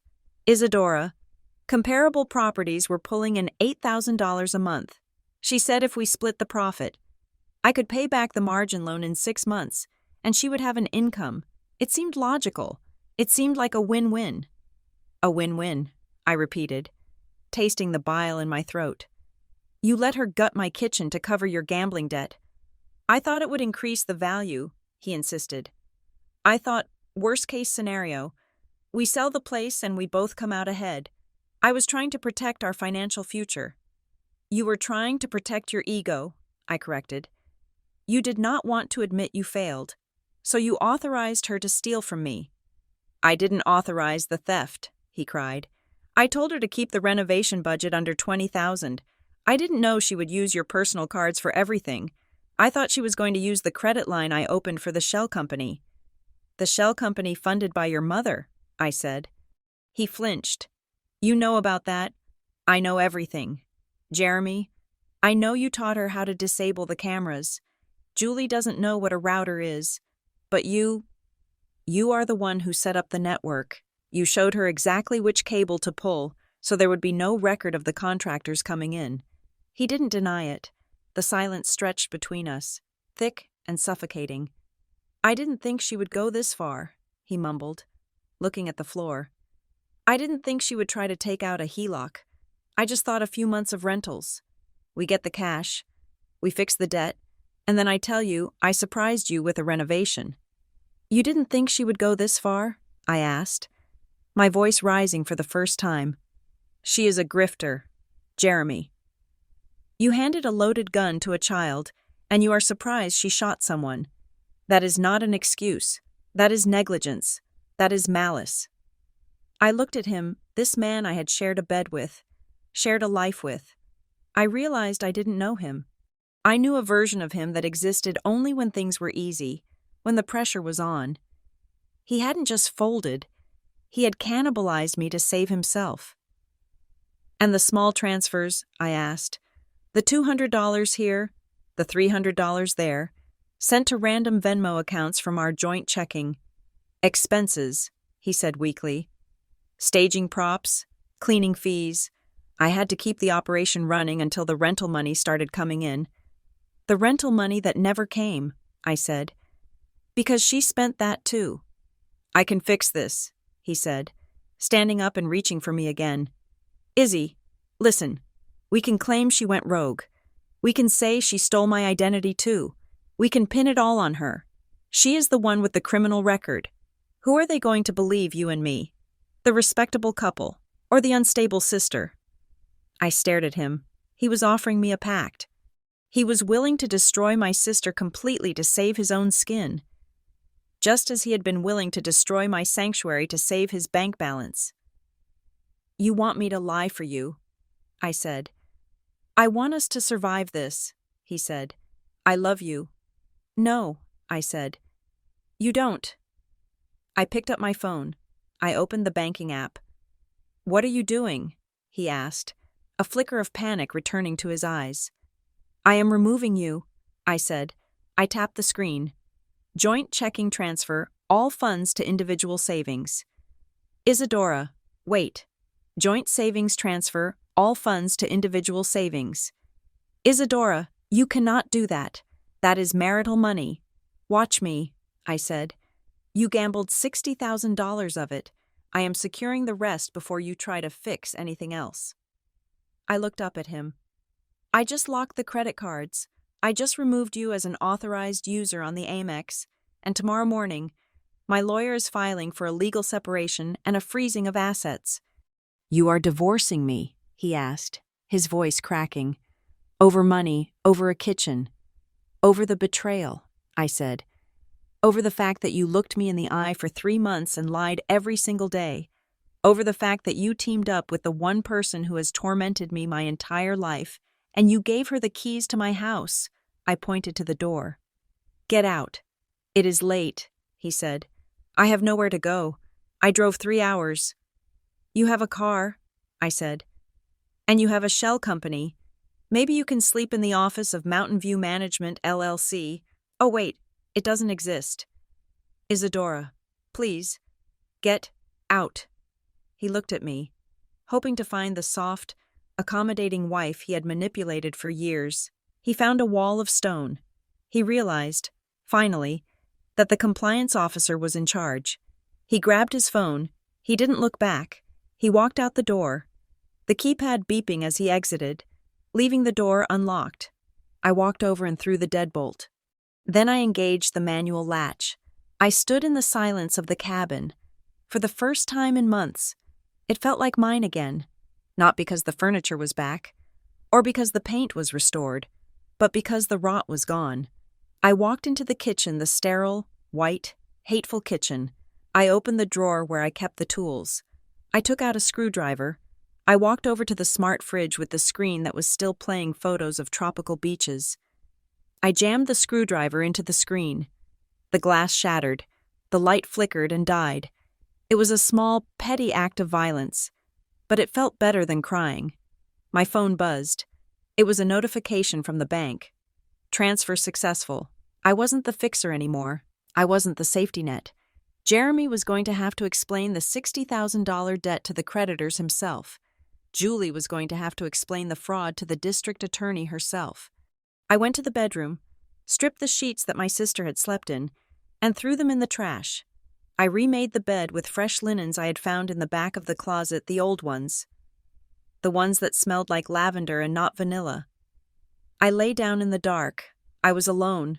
I was $40,000 poorer. My marriage was over.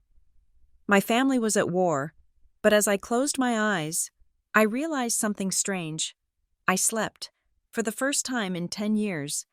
I slept without grinding my teeth, because for the first time, I wasn't wondering when the other shoe would drop. I had dropped it myself. The file sitting on the desk of Assistant District Attorney Marcus Thorne was 3 inches thick. It was not a chaotic pile of papers like the mess my sister had left on my desk. It was a bound, tabbed, and indexed weapon. Thorne was a man who looked like he had been carved out of granite, with a patience that had been eroded by 20 years of listening to people lie about money. He flipped open the cover. "We are looking at grand larceny in the 2nd degree, Thorne said, his voice a dry rasp. Identity theft in the 1st degree, forgery, attempted mortgage fraud, and given the manipulation of the security system, we are considering adding a charge for tampering with evidence." I sat across from him, flanked by Elias. I was wearing a charcoal gray suit, buttoned to the throat. I felt like a soldier debriefing a commander. "The defense is going to frame this as a domestic dispute," Elias noted, his pen hovering over his legal pad. "They will say she had implied consent because of the familial relationship and the initial access to the property." Thorne looked up, his eyes cold. "Implied consent covers eating the food in the fridge. Counselor, it does not cover applying for a $250,000 loan in the owner's name using stolen tax returns. The video you provided of her photographing the documents that removes the misunderstanding defense. That is predatory intent." He closed the file with a heavy thud. "We are moving forward. Arrest warrants were executed this morning." I didn't smile. I didn't feel relief. I felt the heavy grinding gears of the state beginning to turn. My sister was arrested at a motel on the outskirts of the city, a far cry from the luxury of my cabin or the boutique hotel she likely thought she deserved. The arresting officer's report, which I read later with a detached curiosity, noted that she did not go quietly as they were cuffing her. She had screamed for the neighbors to record it. She had shouted that she was being framed, that her sister was a vindictive narcissist who had stolen the house from the family trust, a trust that did not exist. She was still spinning the narrative. Even as the metal clicked around her wrists, she believed her own lies because she had to. Without them, she was just a thief. The arraignment took place 2 days later at the county courthouse. It was a building of imposing marble and echoing hallways, smelling of floor wax and anxious sweat. As I walked toward the courtroom doors, the reality of the public interest hit me. A small group of people were gathered near the security checkpoint. I recognized a few of them: my Aunt Linda, 2 cousins I hadn't spoken to in years, and my mother. My mother looked smaller than I remembered. She was clutching a tissue, her eyes red-rimmed.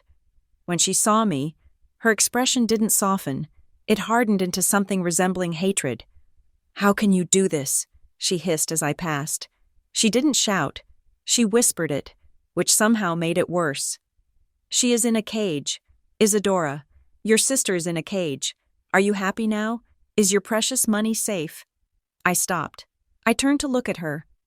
"She stole $42,000. Mother," I said, my voice low and steady. "She tried to steal $300,000 more. If she was a stranger, you would be thanking me for catching her. Why does sharing DNA give her a license to bankrupt me?" "Family fixes things at home," my Aunt Linda interjected, stepping forward. "We don't drag each other through the mud." "She dragged herself," I said. "I am just turning on the lights." I pushed through the heavy wooden doors, leaving their recriminations in the hallway. Inside, the courtroom was a theater of the mundane. Lawyers whispered in corners, shuffling papers. A bailiff stared at his phone.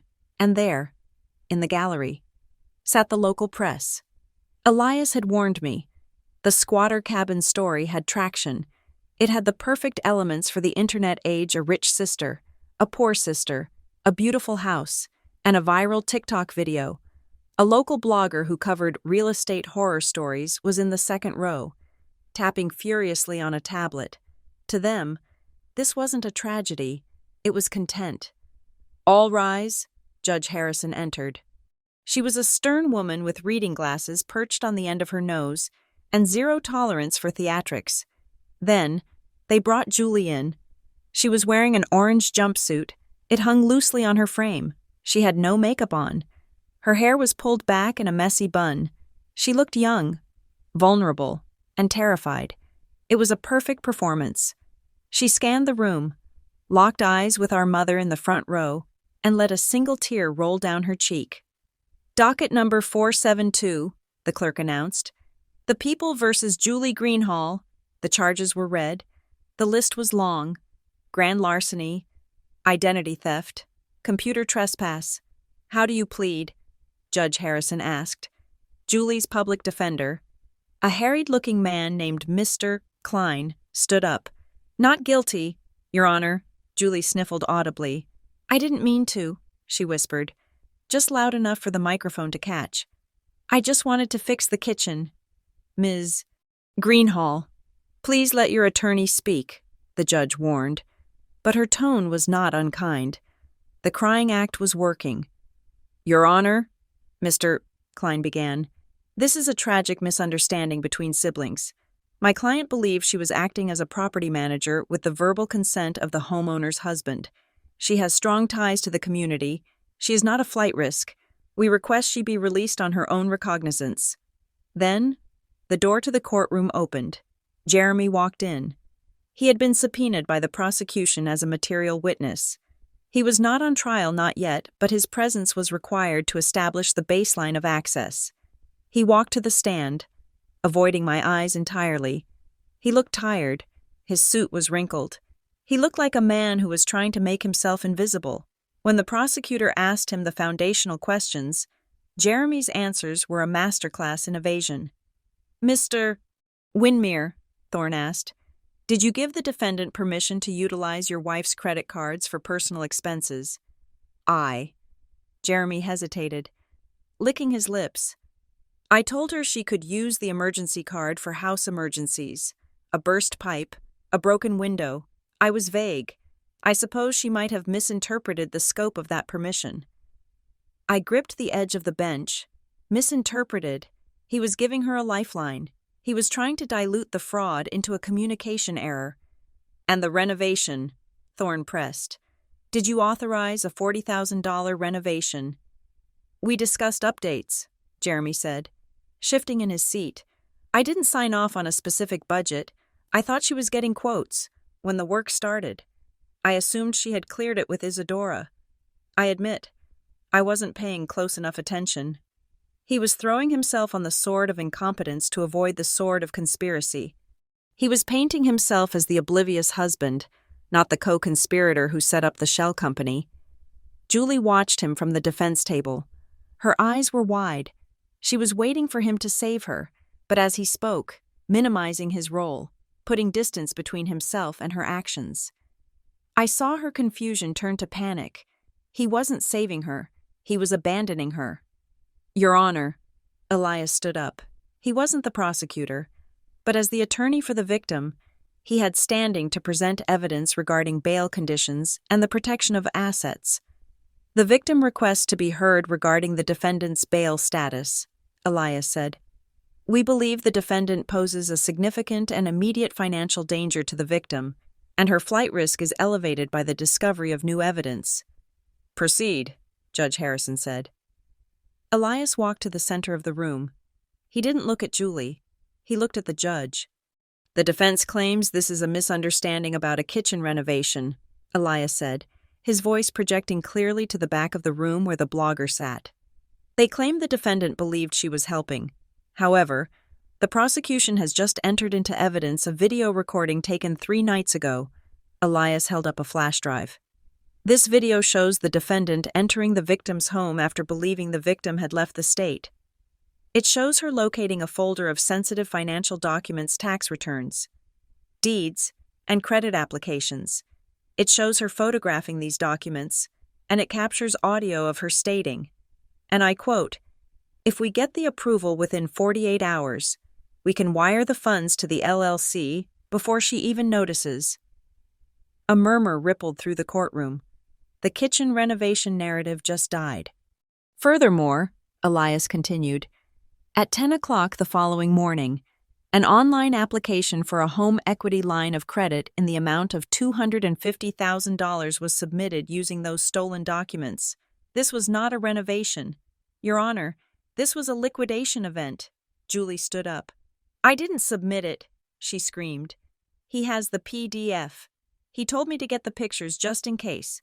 She pointed a trembling finger at Jeremy. Sit down. Mister, Klein hissed, grabbing her arm and pulling her back into the chair. Jeremy froze on the witness stand. His face went gray. The air in the room changed instantly. The misunderstanding was gone. The family tragedy was gone. We were now looking at a crime ring. Judge Harrison looked from Julie to Jeremy, and then down at the file. Her expression was no longer sympathetic. The court takes a dim view of mortgage fraud, she said icily. And the court takes an even dimmer view of the destruction of evidence. Bail is set at $100,000 cash or bond. Your Honor. Mr. Klein protested. My client is indigent. She has no assets. That is tantamount to remand.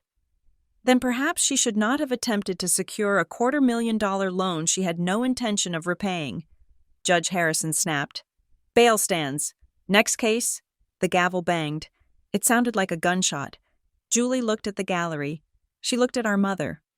Mom, she wailed. Mom, help me. $100,000. You have to put up the house. My mother stood up, her hand over her mouth. She looked at me. For a second, I thought she was going to ask me to pay it. I thought she was going to ask the victim to bail out the predator. I stared back at her. I didn't blink. I didn't flinch. My face was a mask of absolute, unyielding stone. My mother looked away. She couldn't do it. She didn't have the money, and she knew I wasn't going to give it to her. The bailiffs moved in. They grabbed Julie by the elbows. She wasn't acting anymore. The sobbing was ugly, guttural, the sound of a trapped animal realizing the cage is real. Jeremy, she screamed as they dragged her toward the side door. Tell them about the account. Tell them about the LLC. Jeremy sat on the witness stand, staring at his shoes. He didn't move a muscle until the door slammed shut behind her. The courtroom began to clear. The blogger was typing frantically, likely posting the headline, Sister Accuses Brother-in-Law in Courtroom Meltdown. I stood up and smoothed my skirt. I felt cold, hollow, but incredibly light. Jeremy stepped down from the stand. He had to walk past me to get to the exit. He stopped for a second, hesitating. Izzy, he started, his voice a whisper. She is crazy. You saw that, right? She is desperate. Save it for your lawyer. Jeremy, I said. You are going to need one. He hurried past me, head down, pushing through the swinging doors to face the family in the hallway. Elias packed his briefcase. He looked satisfied. We have her, he said quietly. She will break. A week in county jail. Facing $100,000 bail she can't pay, she is going to look for a deal. She is going to offer up the co-conspirator to reduce her sentence. Jeremy knows that, I said. That is why he looked like he was going to vomit. He should be worried, Elias said. He snapped the briefcase shut and leaned in closer to me, his voice dropping so low that not even the lingering stenographer could hear. Because we haven't even given the district attorney the server logs yet, he whispered. We haven't given them the record of him logging in from the gym to wipe the security footage. We are letting him think he is safe because he wasn't charged today. He thinks he dodged the bullet, I said.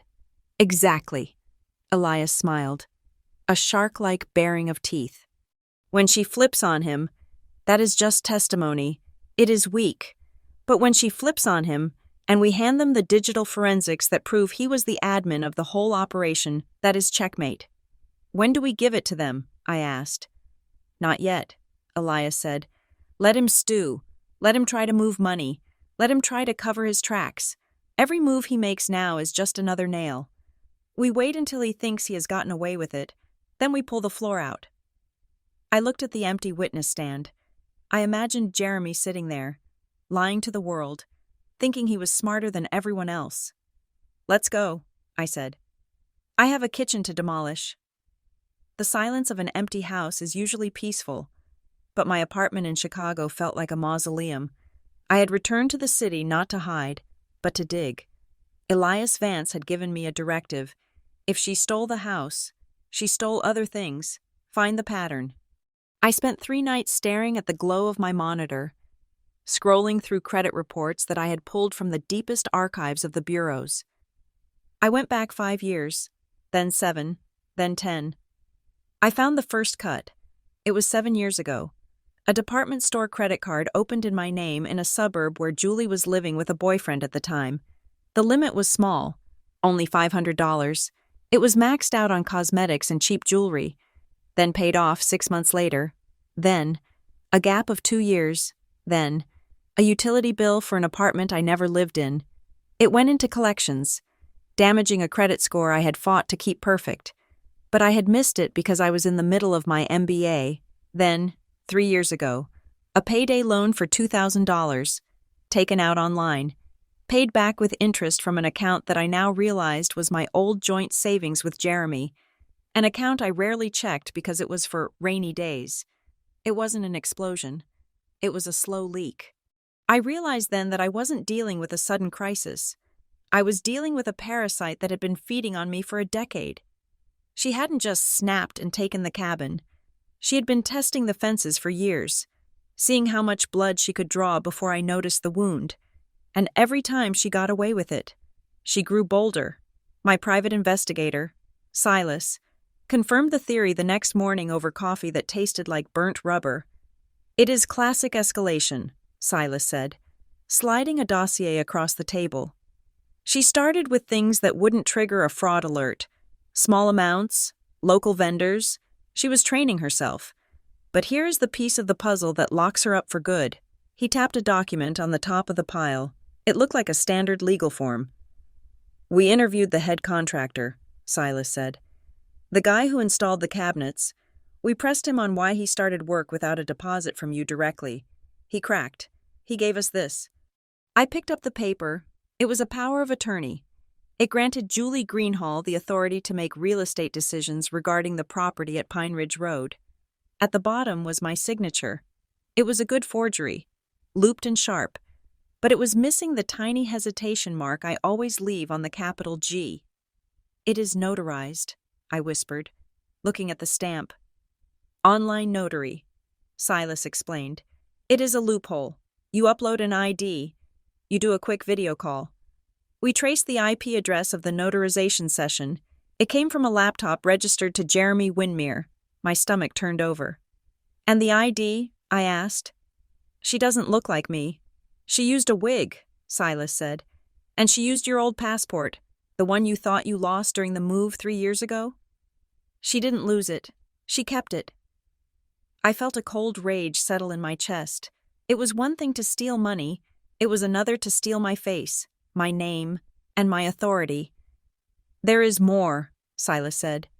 Once we started digging into her history with this new perspective, we found others. He opened a second folder. "Meet Chloe Davis. She was Julie's roommate 4 years ago. Chloe leased a car. Julie borrowed it to go to an interview. She never came back. She drove it across state lines, sold the tires and the stereo system, and abandoned the shell in a ditch. Chloe didn't press charges because Julie cried and said she was having a mental breakdown. Chloe paid the damages herself." "The pattern," I said. "Cry, blame mental health, exploit the guilt, move on." "Exactly," Silas nodded. "But this time, she hit a wall. You." I took the files. I had enough. I called Jeremy. I didn't ask him to meet me. I told him to be at his lawyer's office at 2 p.m, or I would hand the power of attorney evidence directly to the FBI. He was there. He sat at the long mahogany conference table, looking smaller than I had ever seen him. His lawyer, a man named Sterling who looked like he regretted taking the case, sat beside him. I didn't sit down. I threw the file onto the table. It slid across the polished wood and hit Jeremy's hand. "That is a power of attorney," I said. "It was notarized on your laptop. The confirmation email was sent to your personal Gmail account, the one you think I don't know the password to." Jeremy looked at the document. He didn't touch it. "I didn't know she was going to use it for the loan," he whispered. "She said she needed it to sign for the deliveries, to sign for the permits." "You facilitated identity theft," I said. "You provided the hardware, the internet connection, and the stolen passport she used to verify her identity. That makes you an accessory to federal wire fraud." Jeremy looked up at me. His eyes were red. "Isadora, please, I am drowning. The debt—" "I don't care about your debt," I cut him off. "I care about the fact that you sold me out. You sold my identity to a woman who has been robbing me for 10 years. I turned to his lawyer. "Mr. Sterling, you should know that my counsel is filing for a contested divorce this afternoon. We are freezing all marital assets. We are requesting a forensic audit of every account Jeremy has touched in the last 7 years. And we are submitting this document to the district attorney as evidence of a conspiracy." "Isadora." Jeremy stood up, knocking his chair over. "If you do that, I lose my license. I lose my job. I go to prison." "You should have thought of that before you let my sister wear a wig and pretend to be me in your living room," I said. I walked out. I didn't slam the door. I closed it gently. The click of the latch sounded like a guillotine dropping. By the time I got back to my office, the war had moved to a new front. My phone buzzed with a notification from Instagram. Julie had posted a video from jail, or rather, someone had posted it for her. It was a pre-recorded clip, clearly made the night before her arrest, saved for exactly this moment. In the video, she was sitting on the floor of the cabin, hugging her knees. "If you are watching this," she said to the camera, her voice trembling, "it means my sister has finally done it. She has used her money and her lawyers to crush me. She is going to tell you I am a thief. She is going to tell you I'm a criminal, but she won't tell you about the abuse. She won't tell you how she controlled me my whole life, how she held money over my head like a weapon. I just wanted a home. I just wanted to be safe, and now I'm going to prison because I painted a kitchen." The caption read, "The rich always win. Justice for Julie, abuse survivor." The comments were a dumpster fire. Strangers were calling me a monster. They were tagging my employer. They were demanding justice. I felt a moment of panic. The court of public opinion doesn't care about evidence. It cares about tears. But then I remembered who I was. I deal in facts. I didn't record a video. I didn't cry. I posted a single image to my own feed, which I had made public for the first time in years. It was a screenshot of the power of attorney document, side by side with the bank application for the $250,000 loan. The caption was simple: "This is not a painting. This is a federal crime." The truth is in the paperwork. I turned off the comments. Then the texts started coming. My Aunt Linda, who had screamed at me in the hallway, sent a message. "I just saw the document you posted. Is that real?" "Did she really try to take a mortgage on your house?" I replied. "Yes, and Jeremy helped her." A pause. "Then I'm sorry. I didn't know." Another cousin texted. "She tried to borrow money from me last year. Said you were sick and needed help with bills. I gave her $500. I guess she kept it." The tide was turning.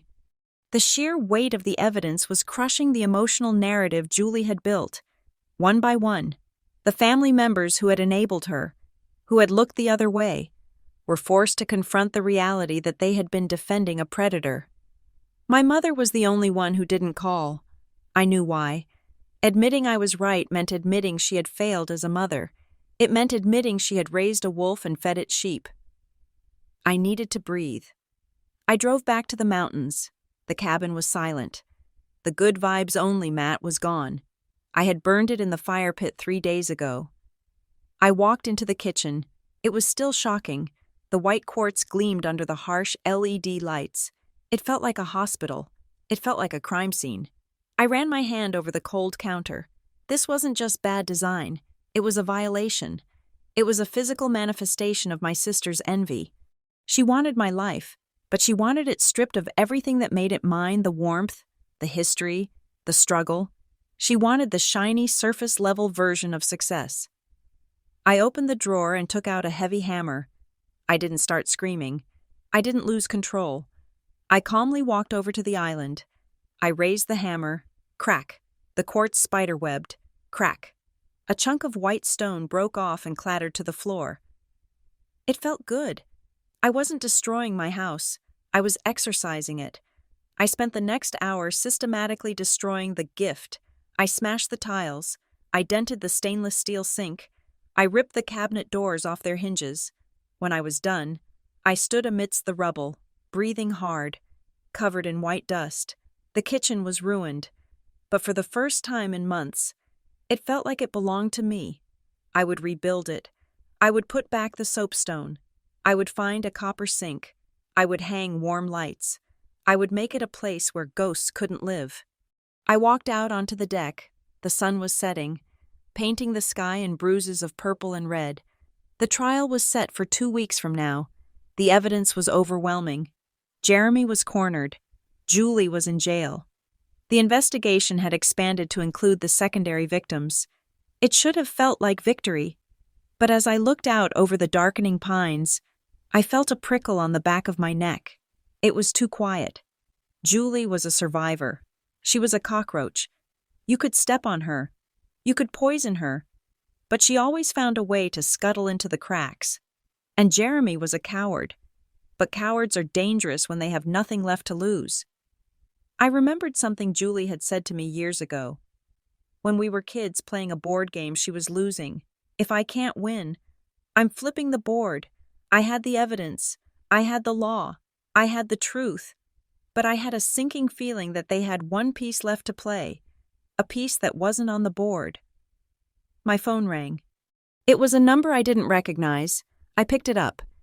Isadora Greenhall. Yes. This is the county jail.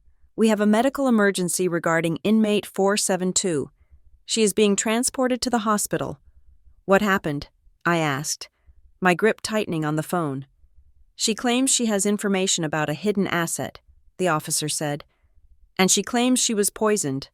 I lowered the phone. Poisoned. It was the final act, the ultimate victimhood, the board flip, and I knew, with absolute certainty, that she had done it to herself. The poisoning turned out to be exactly what I expected: a calculated dose of over-the-counter sleeping pills. Enough to cause a scare, but nowhere near enough to be fatal. It was theater. It bought her a 3-day delay and a sympathetic headline in the local tabloid. But it did not buy her freedom. When the trial resumed, the air in the courtroom had shifted. The judge was no longer looking at a fragile young woman. She was looking at a defendant who treated the judicial process like a reality television show. The trial lasted 7 days. To me, it felt like 7 years. Assistant District Attorney Thorne built his case not with passion, but with the cold, hard geometry of facts. He constructed a timeline that was impossible to escape. He projected the bank statements on a massive screen. November 10th. Access to the cabin gained. November 12th. First unauthorized credit card transaction. December 2nd. Security cameras manually disabled. January 15th. Forged power of attorney notarized. Ladies and gentlemen of the jury, Thorne said, pointing to the timeline.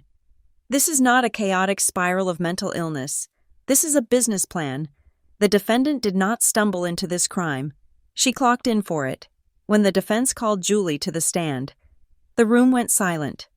She walked to the witness box wearing a modest cardigan. Her hair washed and simple. She looked like the girl I used to share a bunk bed with. She looked innocent. Her lawyer guided her through the softballs. She spoke about our childhood. She spoke about how successful I was, and how she always felt like the disappointment. She cried soft, silent tears that were far more effective than the wailing at the arraignment. I just wanted to make her proud, Julie whispered into the microphone. I wanted to fix the house up so she would see I could do something right. I didn't mean to spend that much money. I just got carried away. I thought because we were sisters, She would understand. I didn't know she would treat me like a stranger. She looked at the jury. Several of them looked moved. She was painting the picture of a cold, heartless corporate sister crushing a well-meaning, artistic sibling over a misunderstanding about granite countertops. And the loan application, her lawyer asked gently, the $250,000 line of credit. I didn't submit it, she lied, her voice trembling. I was just looking into options. I wanted to surprise her with the funds to pay off the renovation. I would never have clicked submit without her permission. It was a good lie. It was almost believable. Then Elias Vance stood up. He wasn't the prosecutor, but he had handed the ace in the hole to Thorne that morning. Thorne stood up for cross-examination. Ms. Greenhall, Thorne said, holding a small remote. You claim you never intended to submit the loan application. You claim you were just looking into options. Yes, she said. And you claim that you believed you had your sister's permission to be in the house. Yes, Jeremy said I could be there. Let us listen to a recording, Thorne said. This audio was captured by a security device in the study on the night of January 27th. The night you broke back into the cabin, Julie went pale. She didn't know about the hidden cameras. Thorne pressed play. The sound of static filled the room, followed by Julie's voice, clear and sharp. There were no tears in this voice. There was only greed. Audio. I found it. It is all here. The deed. The tax info. No, she didn't sign it yet, but I can do that. I have practiced it enough on the checks. A gasp went through the gallery. Audio. I am sending you the photos now. Submit it tonight. If we get the approval within 48 hours, we can wire the funds to the LLC before she even notices. Thorne paused the recording. Submit it tonight, Thorne repeated. Wire the funds before she notices. Ms. Greenhall, does that sound like a surprise gift? Or does that sound like a heist? Julie stammered. I was panicking. And who were you talking to? Thorne asked. Who is the we in that recording? She stayed silent. She looked at the gallery. She looked at Jeremy. Jeremy was sitting in the third row, looking like a man facing a firing squad. I was talking to myself, she whispered. You were instructing yourself to submit a loan online, Thorne asked skeptically. No further questions. The final nail came when the prosecution called Jeremy back to the stand. This time, he wasn't a friendly witness. He had been granted limited immunity for his testimony regarding the fraud, but the damage to his life was already done. Mr. Winmere, Thorne asked, did you receive a phone call from the defendant on the night of January 27th? Jeremy looked at me. I was sitting at the prosecution table. I didn't look away. I didn't blink. I let him see exactly what he had thrown away. Yes, Jeremy said. His voice was dead. And did she instruct you to submit the loan application using the documents she photographed? Yes. Did you submit it? Yes. Why?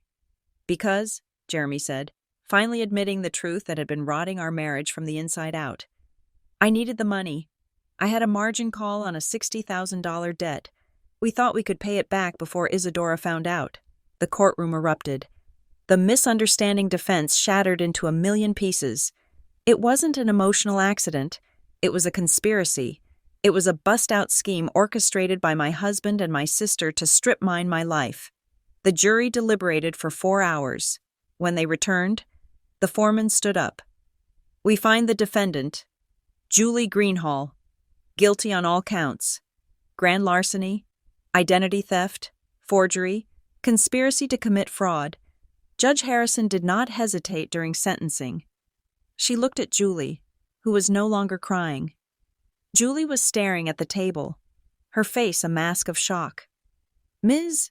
Greenhall, the judge said, you have attempted to portray yourself as a victim of circumstance, but the evidence shows a predator. You exploited the most sacred bond in human society, the bond of family.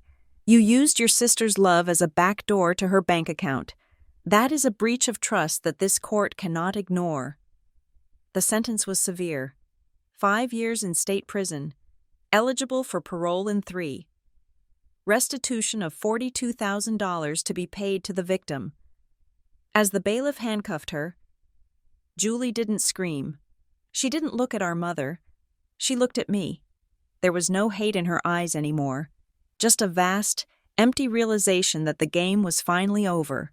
Jeremy didn't go to prison. His immunity deal saved him from a cell. But it didn't save him from ruin. The immunity did not cover civil liability. The divorce was finalized 3 weeks later. It was brutal. My forensic accountant traced every penny he had siphoned from our joint accounts. The court awarded me the full value of the lost funds. To be garnished from his future wages, he lost the apartment. He lost his reputation. The testimony about the fraud made the industry news, and he was fired from his firm for ethical violations. He sent me one last email. It just said, "I am sorry." I deleted it without reading the rest.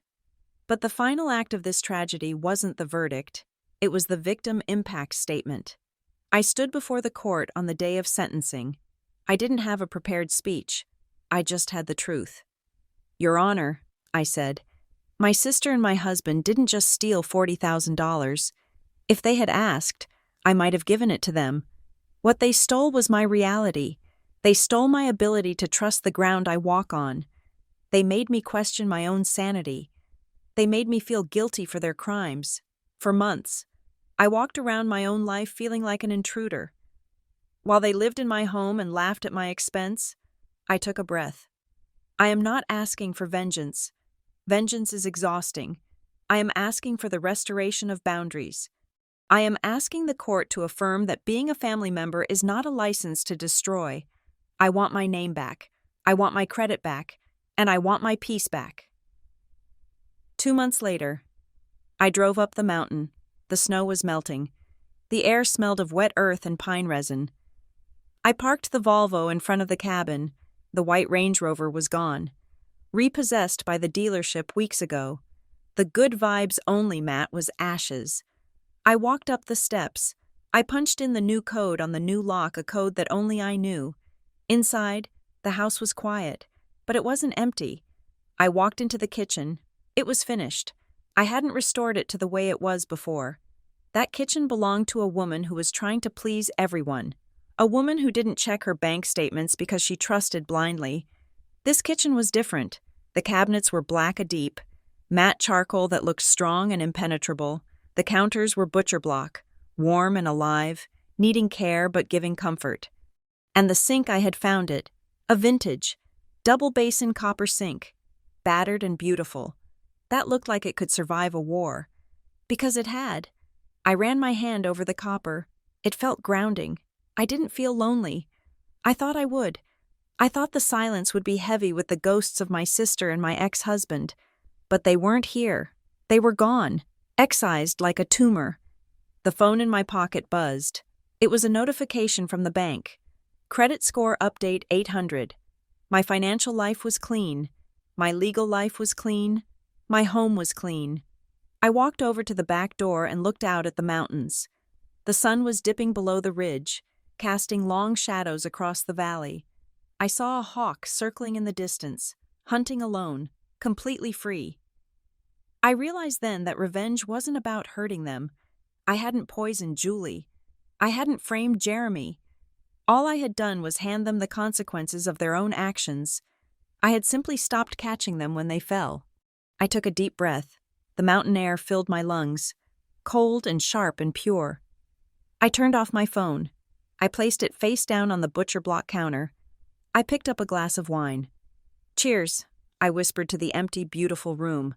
I was the villain in their story, but in mine, I was finally the hero. Thank you so much for listening to this story on Juliet Revenge Stories. I would love to know where you are tuning in from. So please comment your location below to connect with our community. And if you enjoyed this story, please like the video, subscribe to the channel, and hit that hype button so we can share this journey with even more listeners.